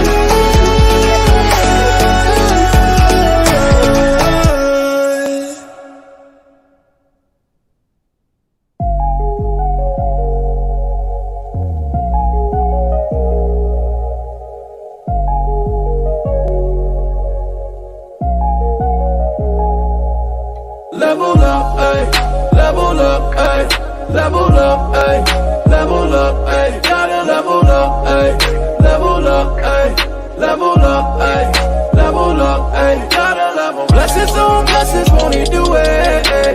No matter what, I gotta keep it moving. Ayy. Level up, ayy, level up, ayy, level up, ayy, level up, ayy, gotta level. I made it straight to Mars, no roof on the car, hating from afar. What you hating for? I be on my grind, that's a hundo. Yeah, you see me ballin', raise your rondo. Ay, ay, I ate the yellow bar. Ladies on the arm and need the Gucci of a car. I pulled on with the chalk. Started from the bottom, now we lit. And I'm all broke beginnings, I never forget. But I had to level up, ay, level up, ay, level up, ay, level up, ay, gotta level up, ay, level up, ay. Level up, ayy, level up, ayy, gotta level. Blessings on blessings, won't he do it, ayy. No matter what, I gotta keep it moving, ayy. Level up, ayy, level up, ayy, level up, ayy, level up, ayy, gotta level. Shout out to the people out here living, ayy, ayy. You either get it or get rid of, ayy, ayy. No bags back, you think I'm tripping, ayy. Look, you either get it or you get it, ayy. Look, long summers, asking for the winter. Skiing while we skiing, the shit ain't for beginners. Ay, the young boy, surrounded by some winners. I still keep it hood, cooling with the TV dinner. Level up, ay, level up, ay, level up, ay, level up, ay, gotta level up, ay, level up, ay, level up, ay, level up, ay, gotta level. Blessings on blessings, won't he do it? Ay. No matter what, I gotta keep it moving. Ay. Level up, ay, level up, ay, level up, ay, level up, ay, gotta level up.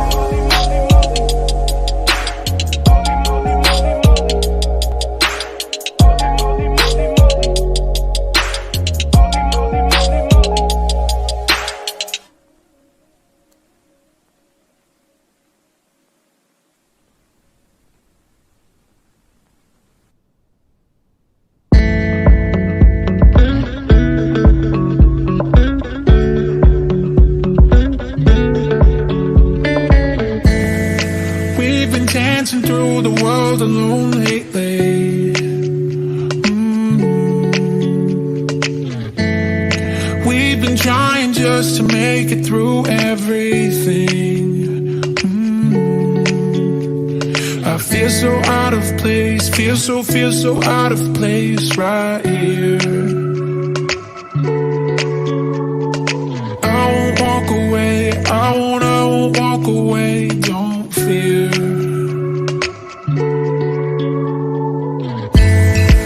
Shuts down, we can figure it out. Go on telling everybody that we'll stick around. In the longest night, I'll be by your side. Go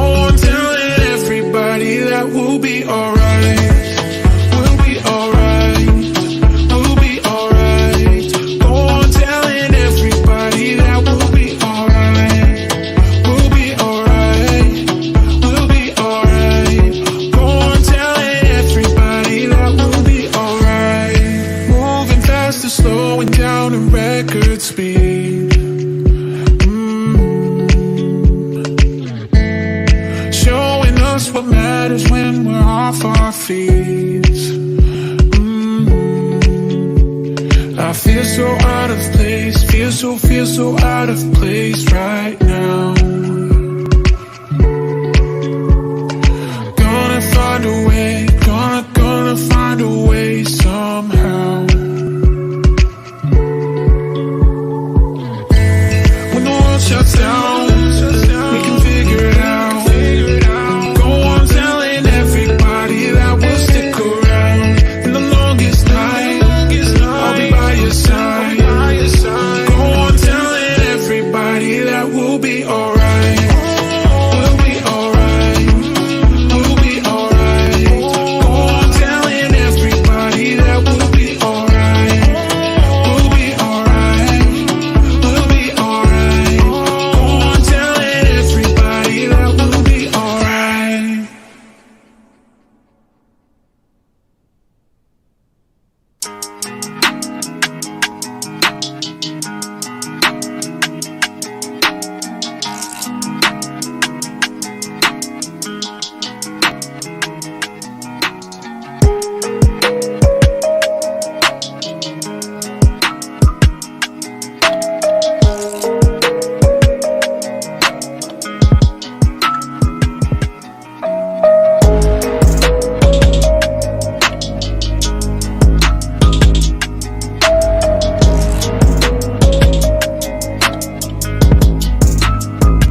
say feel that bass. We gon' shake up this place.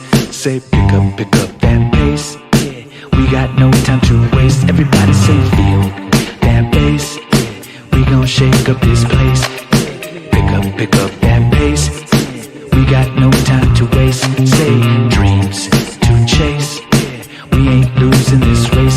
Say we got faith. We know what it's gonna take. Ain't nobody gotta do for me what I do when I do it so beautifully. All I gotta stay is true to me. Yeah, stay winning is a mood to me. Hey, ain't nobody gotta do for me. Yep, what I do when I do it so beautifully. All I gotta stay is true to me. Say what? Stay winning is a mood to me. Hey, I said.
Feel so out of place right here.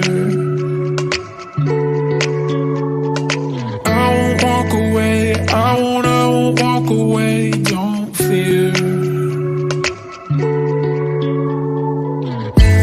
When the world shuts down, we can figure it out.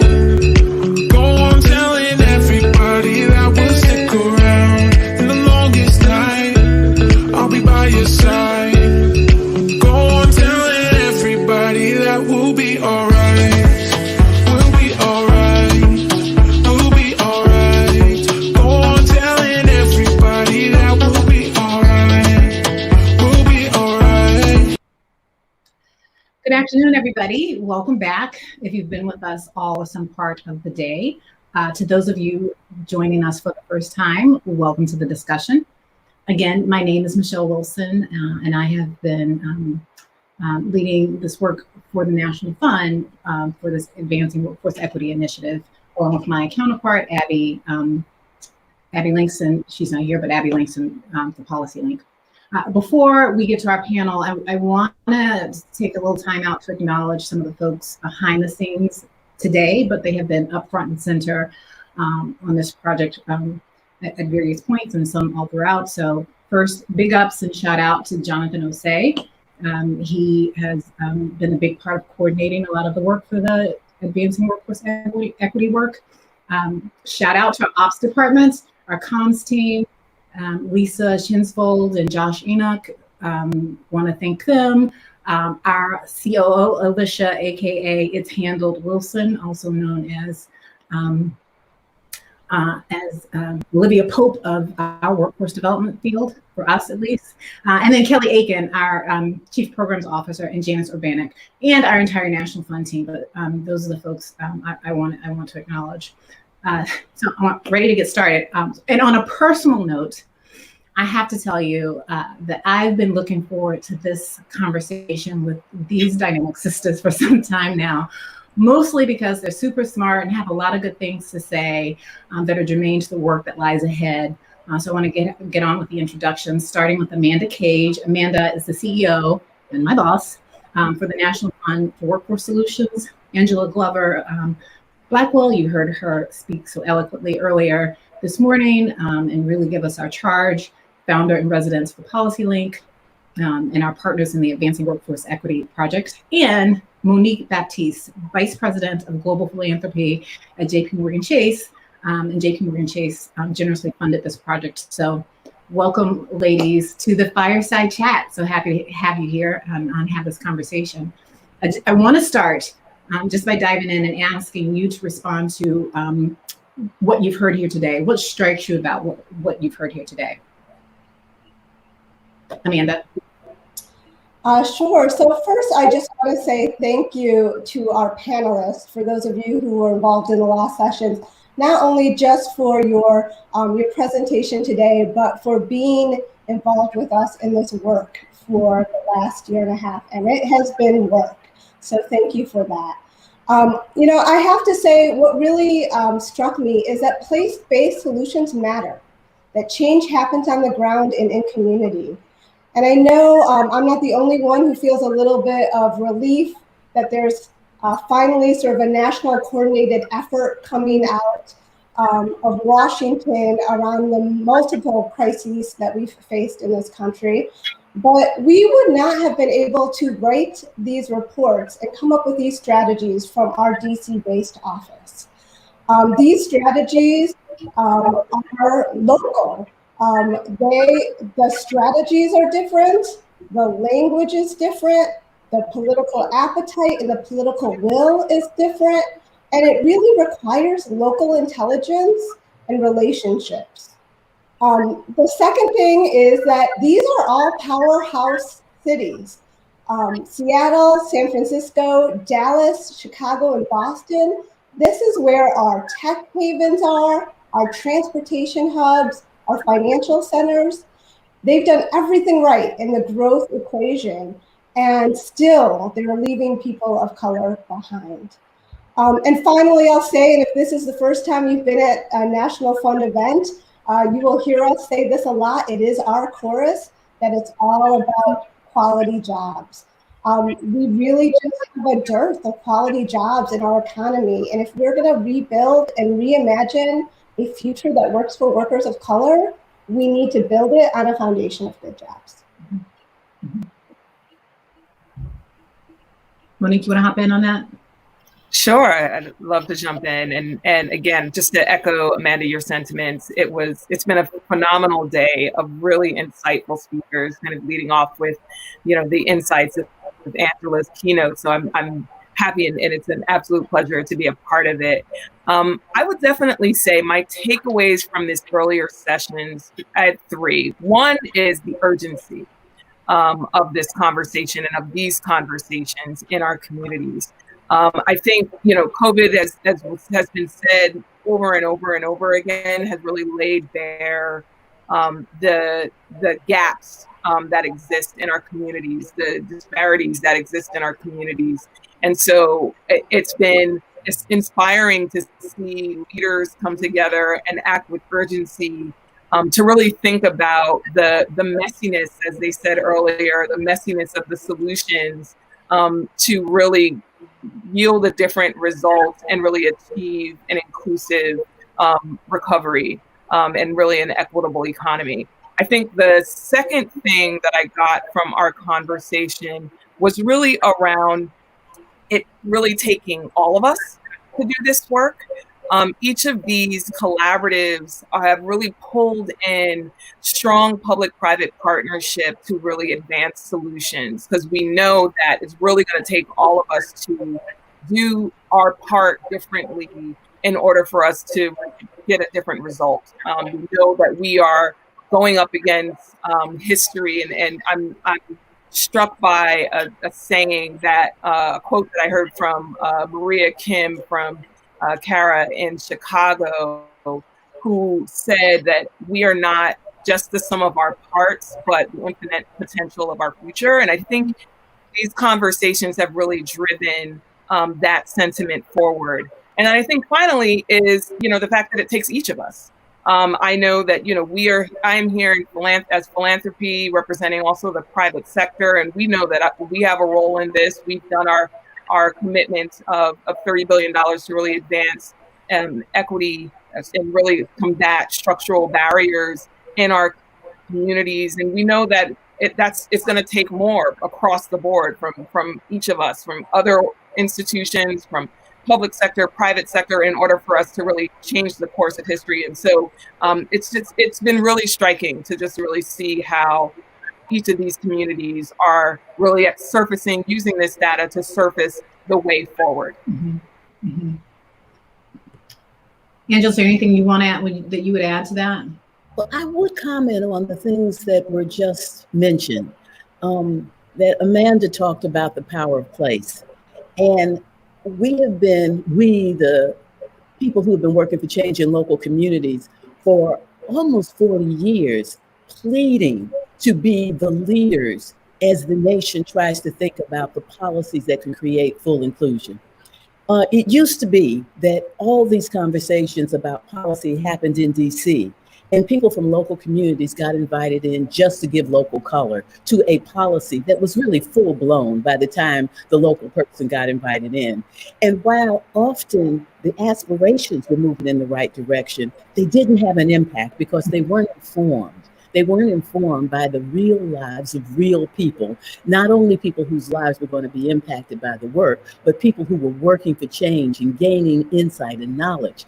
And so this notion of really beginning to privilege the wisdom, voice, and experience that comes from working for change in the local community and being a recipient and an informer and an advocate for the efforts to change is absolutely essential once you move from working on the problem to trying to solve the problem. You can work on it from a national level, talking about the suffering that's happening. But if you really want to make a difference, you got to get proximate, you got to get close. So I just so embrace the place. And I wanted to comment on Monique talking about all of us and each of us. I said it in my opening comments, and I want to reiterate it here. It takes every sector, and I'm so glad to see the private sector leaning in, because the private sector has amassed outsized influence on public policy.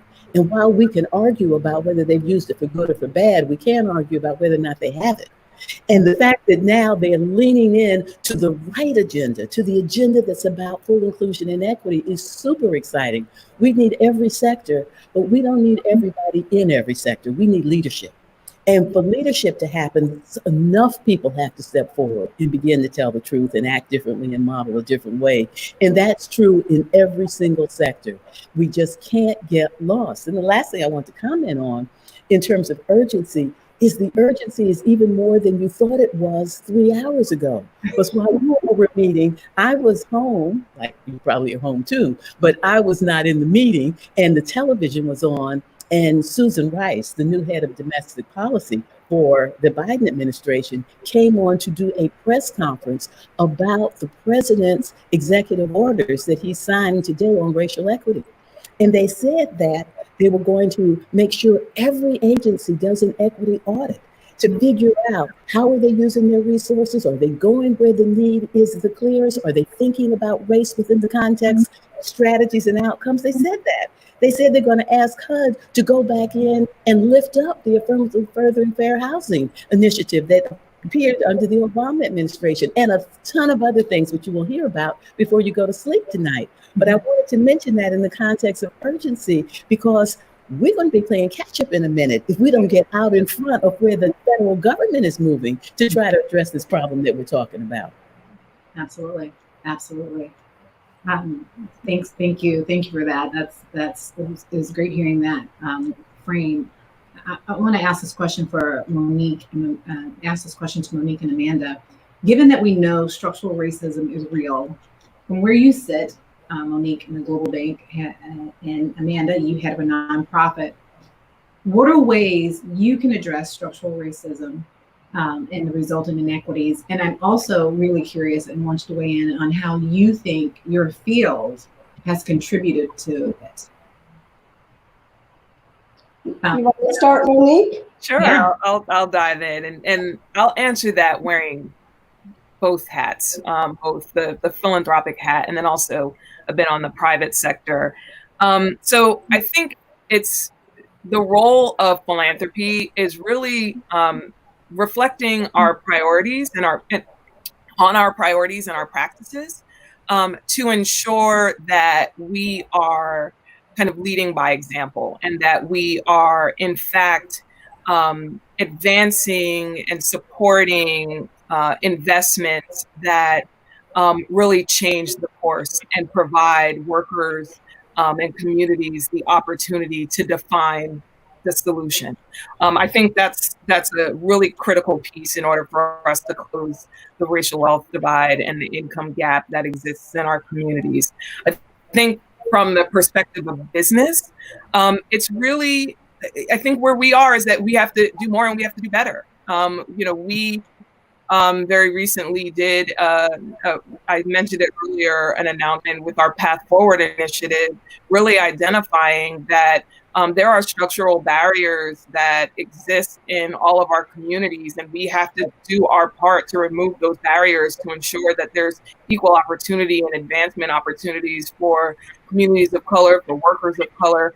And we have to do that for our employees. We have to invest in our own employees, as well as investing in communities where we sit, and really ensuring that there is ample opportunity for us to be a part of that solution. So, do more and do better is a really critical kind of maxim that I think the private sector, employers, and philanthropy all really needs to embrace. Mm-hmm. Yeah, so I'll say from the workforce development perspective, and you heard this a little bit today with some of our other speakers, we really bought into this false narrative that workers need to be fixed. We in workforce, we sort of have mocked old school workforce development folks that they used to use this train and pray model, where they would just kind of train workers and put them out in the world and hope they got jobs. And now we're more sophisticated. We engage employers, we bring them to the table, we try to understand their needs. But still, now we have a train and place model. Like once we've trained workers and placed them in a job, we're sort of done. Our work is done.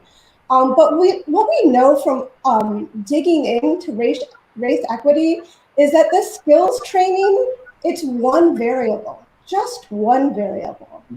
We saw from these reports that there are so many other things that play a role in whether or not workers of color are able to make progress.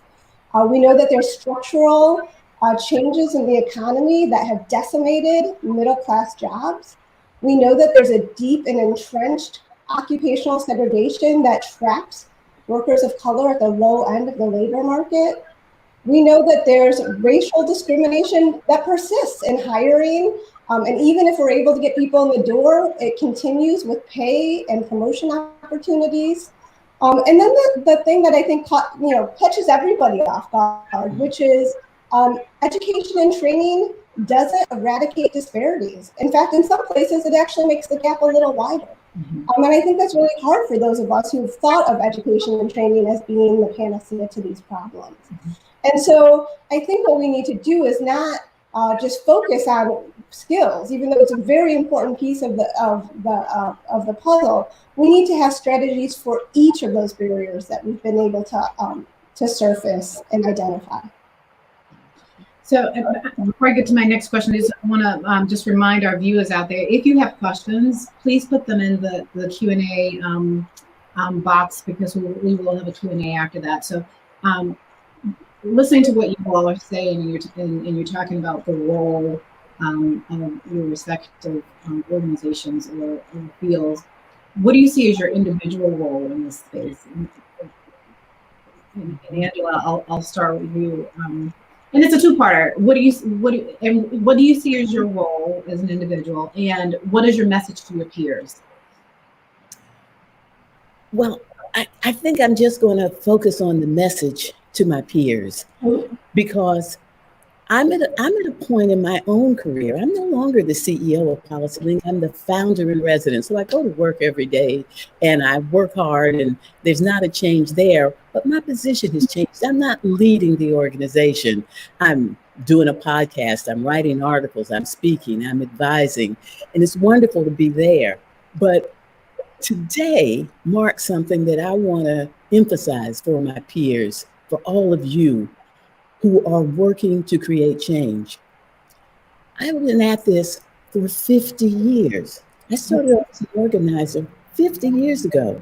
I founded PolicyLink 22 years ago. For the past 15 years, my colleagues and I have been pushing an explicit racial equity frame. For the past 12 years, we've been pushing a frame that talked about equity being the superior growth model. Of course, it's going to help the people who are being left behind and marginalized and targeted, but if we get it right, it's going to help everybody, measurably so. Susan Rice said it just this morning, that if we get rid of the discrimination in employment, the GDP would be $5+ trillion higher over the next 5 years. It's the same thing I said in my morning talk. The sense that we can make a difference is what I want to convey.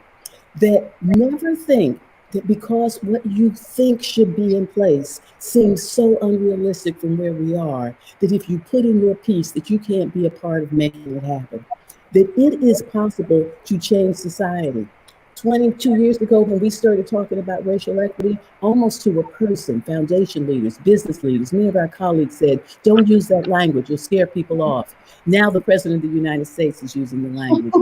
It's possible to make change, but it only happens if we struggle, if we bring discipline, if we work hard, and we don't get discouraged, and we stick with it for the long haul. We are closer than we've ever been. It feels ugly because the right is rising up so visually, but we are closer.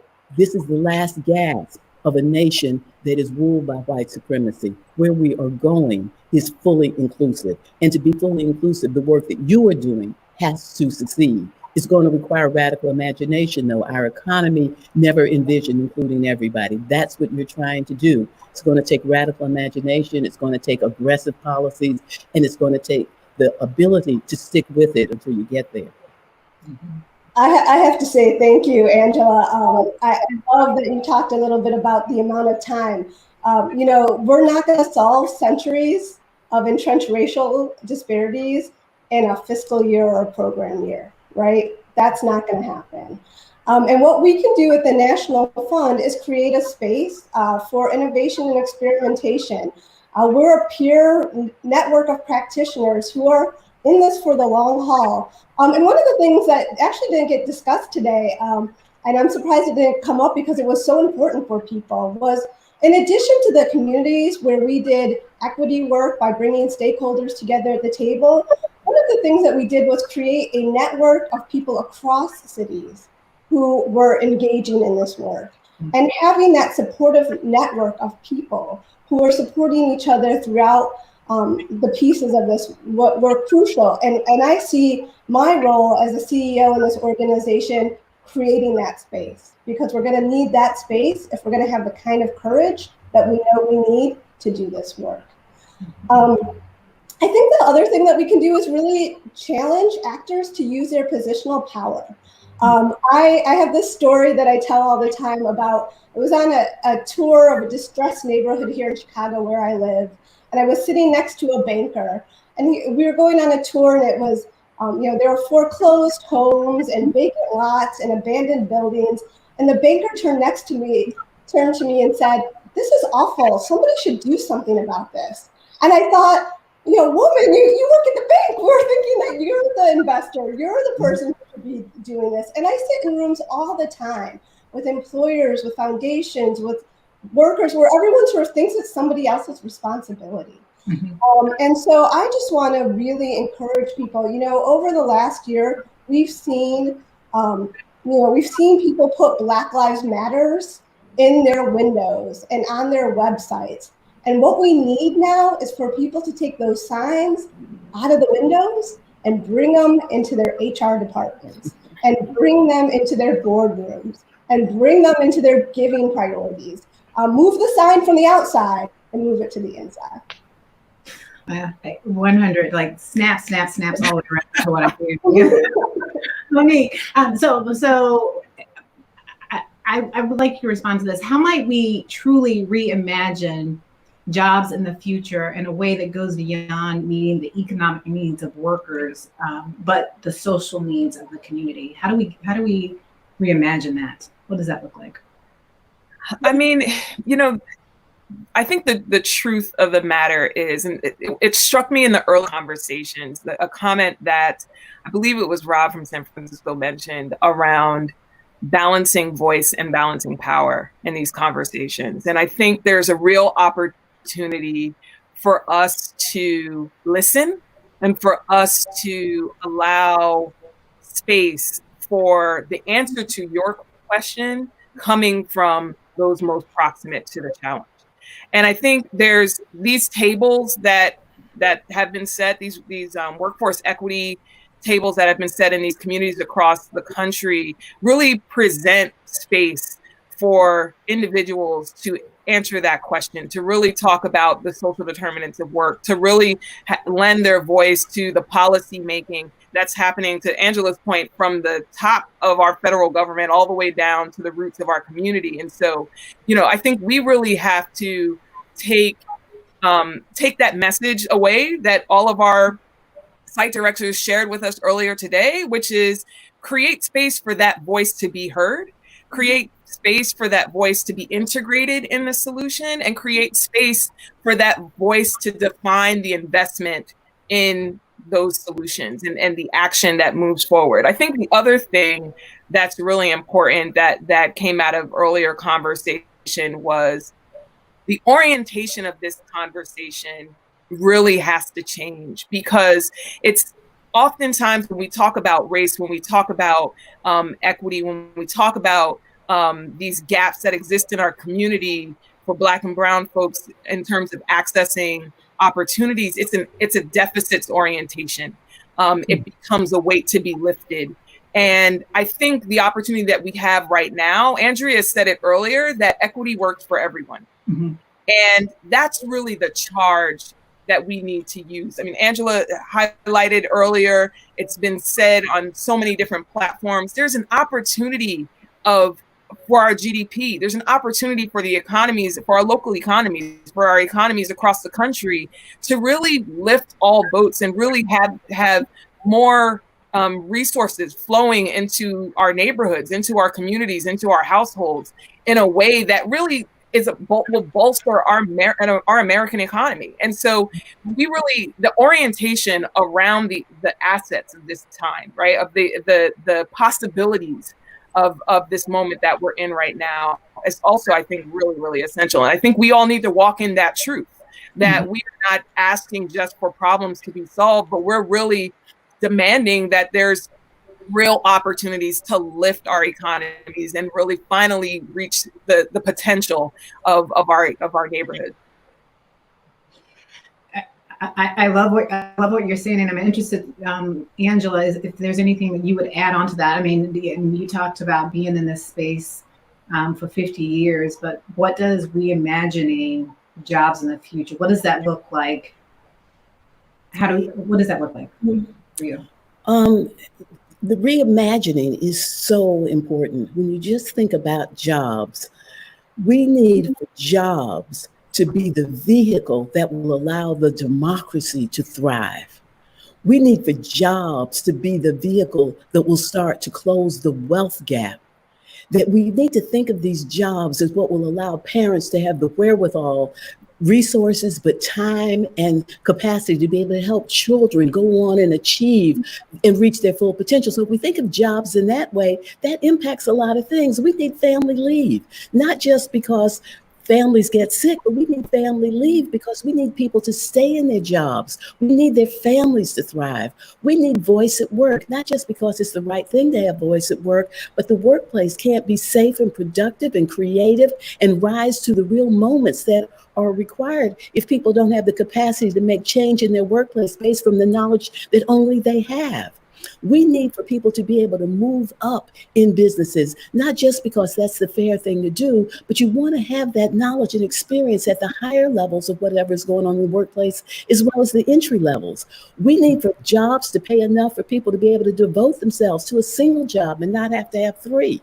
And so as we're thinking about all these things, we have to imagine that the nation will only survive in a way that will make us proud if all can participate, prosper, and reach their full potential. And we have to sit with this fact. The fate of the nation is dependent on the very people who have been consciously, systematically, and thoroughly left behind. The fate of the nation is dependent on that. So we have to imagine that we are going to take out all the stops and invest in the people who have not had investment, because that is the only way for the nation to thrive. Once we get that mindset, then let our imaginations flow. We know how to do things when it's imperative that we do them. We haven't done it because we haven't felt that it was imperative. We felt it was enough to work on it, not to solve it. Absolutely, 100%. So that takes me back to the previous conversation where we were talking about power sharing. And so I'm really curious about what you would identify as some of those foundational principles. And this is a question to each of you. What foundation principles do you think need to be in place to make power sharing possible? While my colleagues are thinking, I just want to put in one. We have to jettison the hierarchy of human value. It is embedded from the very birth of the nation that some human beings are worth more than others. And that hierarchy of human value is infused into everything.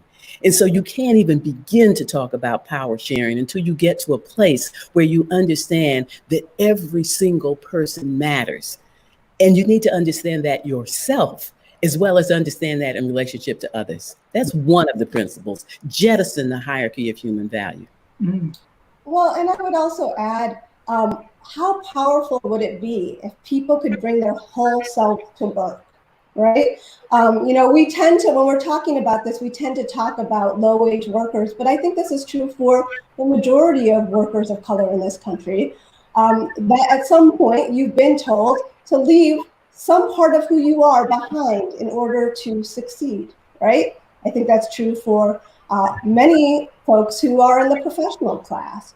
What if we could actually dig deep into those experiences and bring them to the table instead of saying, we'll allow you to come through the door, but just keep all that other stuff behind the door, right? I think that recognizing of going to Angela's comment, like recognizing the whole being of somebody. We're seeing this all over the place. Think about in this moment, in this economy, how many women have dropped out of the workforce because they can't bring their whole people to their workplace, right? What power looks like is when you can bring your whole self someplace. Mm-hmm. And currently we don't have that in our workforce. Mm-hmm. Mm-hmm.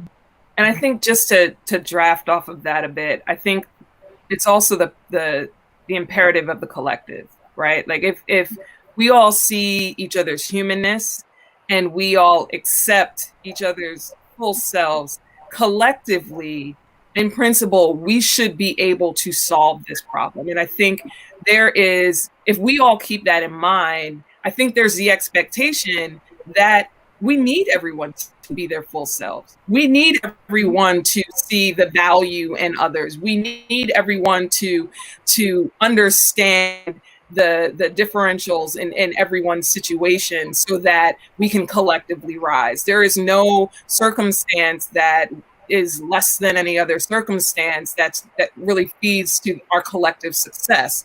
And so I really think that this is an opportunity for us to adopt the principle the principle of diversity, not as just kind of a word that we say that has lost its value, but instead the truth behind it, which is we fully accept all that we bring to the table and all of the vantage points and views and contributions that are required for us to collectively achieve.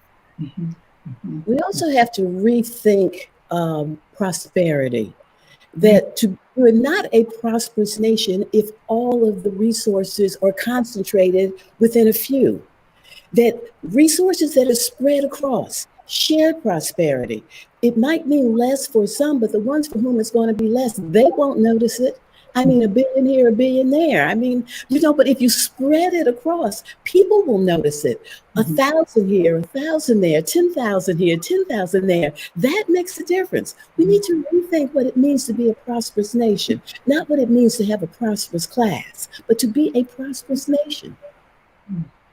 And in that regard, reject this concept of scarcity, right? I mean, if we are going to do this, we have to understand that this is an opportunity for all of us, that no one loses in this, right? We collectively rise, and if we understand that this is about our collective prosperity, this is about our collective advancement, that this is not an effort to leave any one of us behind, that together we will prosper. This is not a scarcity paradigm that we're confronting.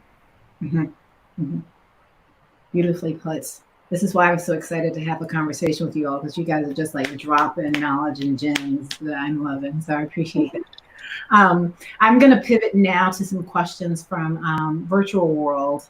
And so let's see here. What role do you see, this is to anyway, what role do you see for supporting Black businesses in addressing the needs of people of color? Great question. Yeah, so I'll start with that. At the National Fund, we always talk about there are two clients that we work with, right? We have job seekers, but we also work with a lot of small and medium businesses. And in addition to the drastic, impact of COVID on individual workers and the 10 million jobs that we still don't have back from when this virus hit, we've lost tons of small businesses, right? Small businesses that have just gone under. And, in workforce, we love to talk about wages and income, but what's really important for Black communities, especially, but for communities of color in general, is the building of wealth. And Black businesses are a way that people build wealth and build intergenerational wealth, which is incredibly important.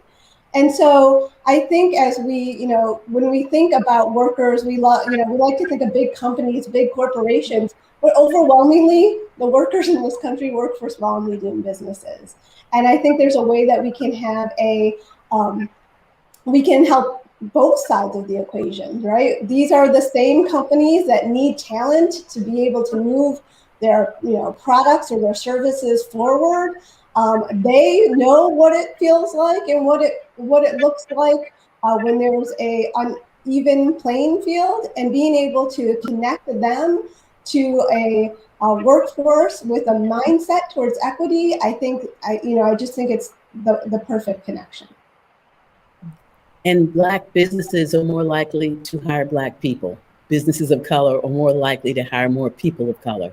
And so it really is essential for all the reasons you said, and as a way to increase employment opportunities.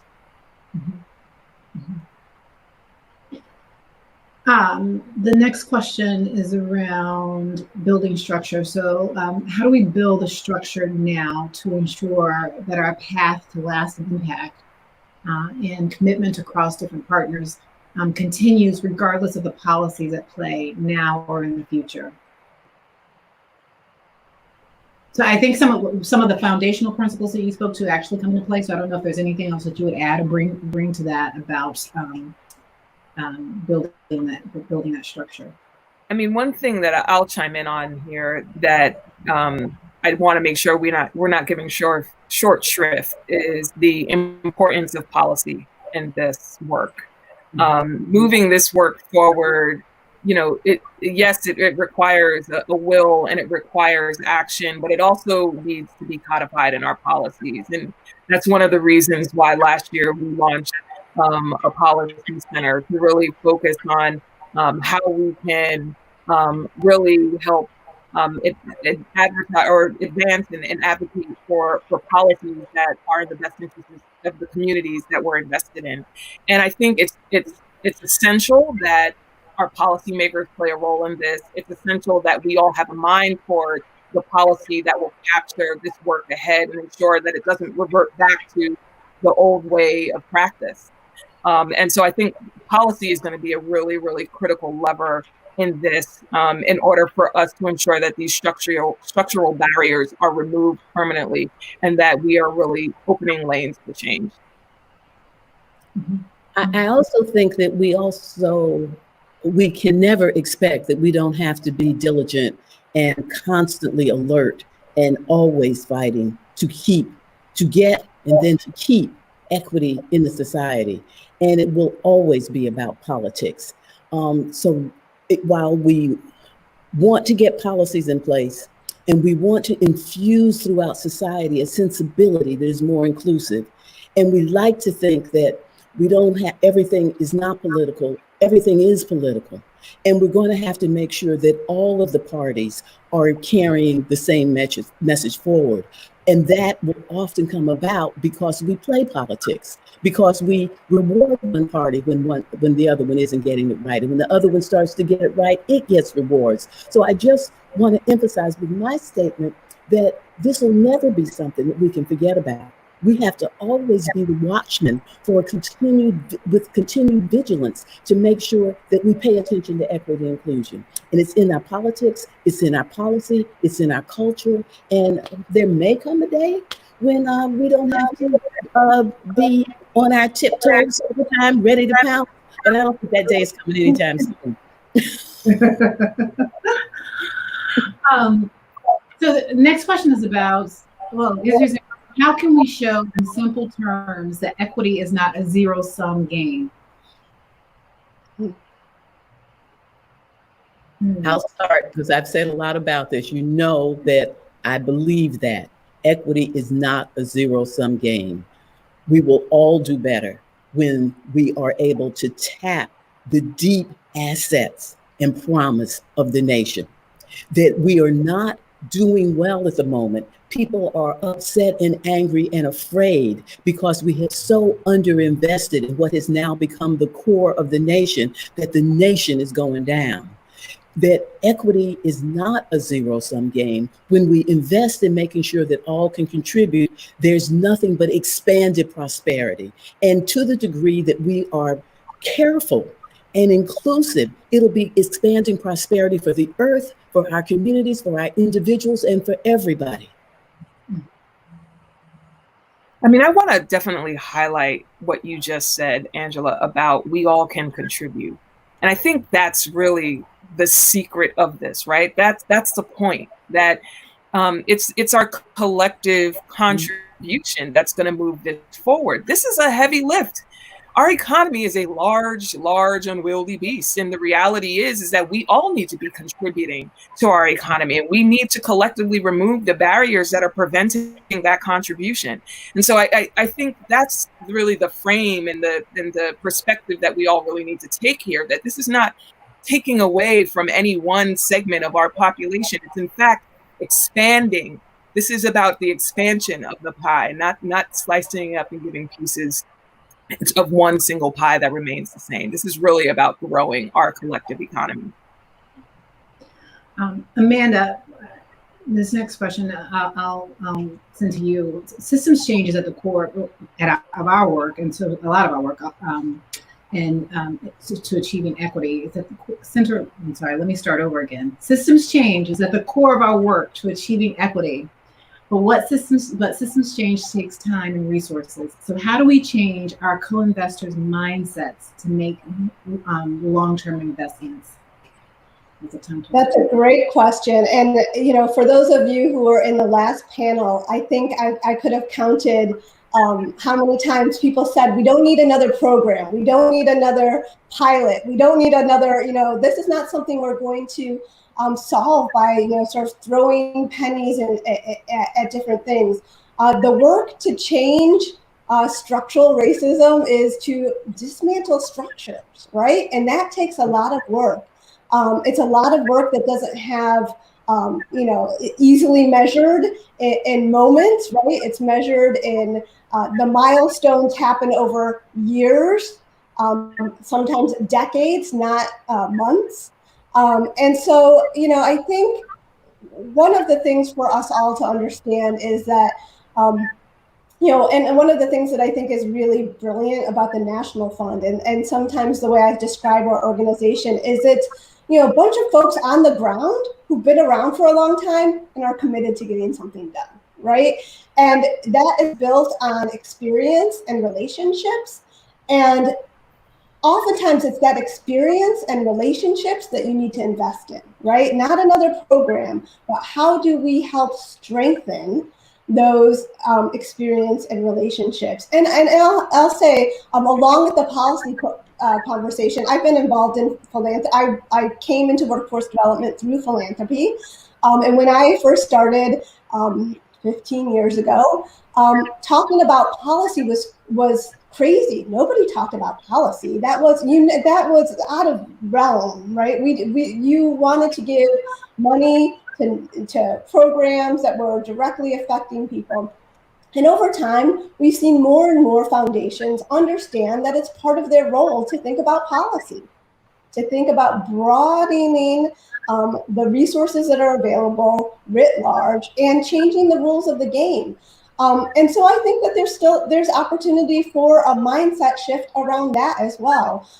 We invest a lot of money in these institutions, and if we're not getting what we need to get out of them because we're not willing to make the changes to integrate them and to make them more accessible and to the workers that we care about and the people that we're thinking about, we're really doing a disservice. So I have a lot of hope that there are investors, a broad range of investors who are hearing this and thinking, oh, this takes a big investment long term, and it's going to look a little different.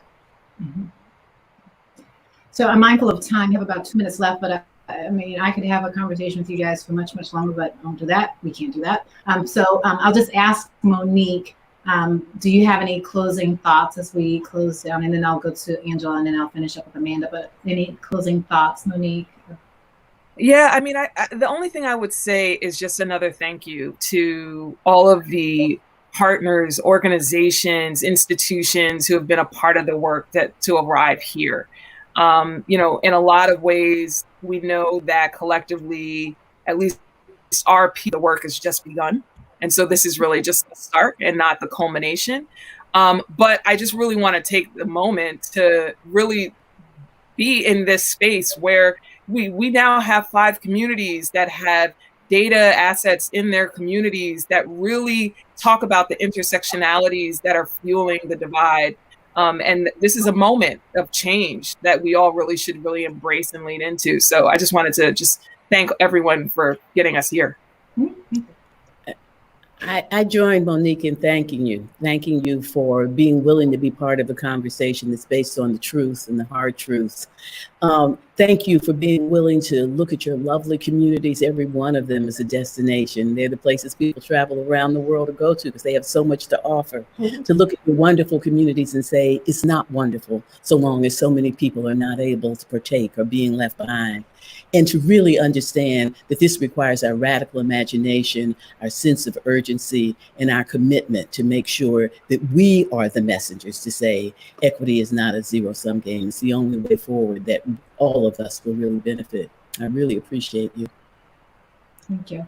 Amanda, will you take us out with the last word?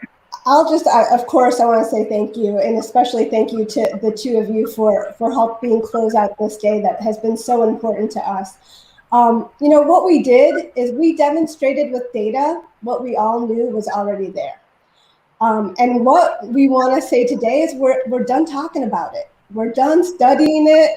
It is time to take action. And it requires us to take risks. And I really encourage people to get comfortable in the discomfort, because none of this is easy. If it's easy, you're not doing it right. Everybody in this throughout the day has used the word messy. This is some messy work. But these blueprints for us, they're just a start. And, this whole day has been an invitation to all of you out there to get involved in this work and to join us. So thank you for being with us for the day, or for any portion of the day that you were with us. And thank you to everybody who's done this work. Thank you. Grateful to you each of you. Thanks a lot.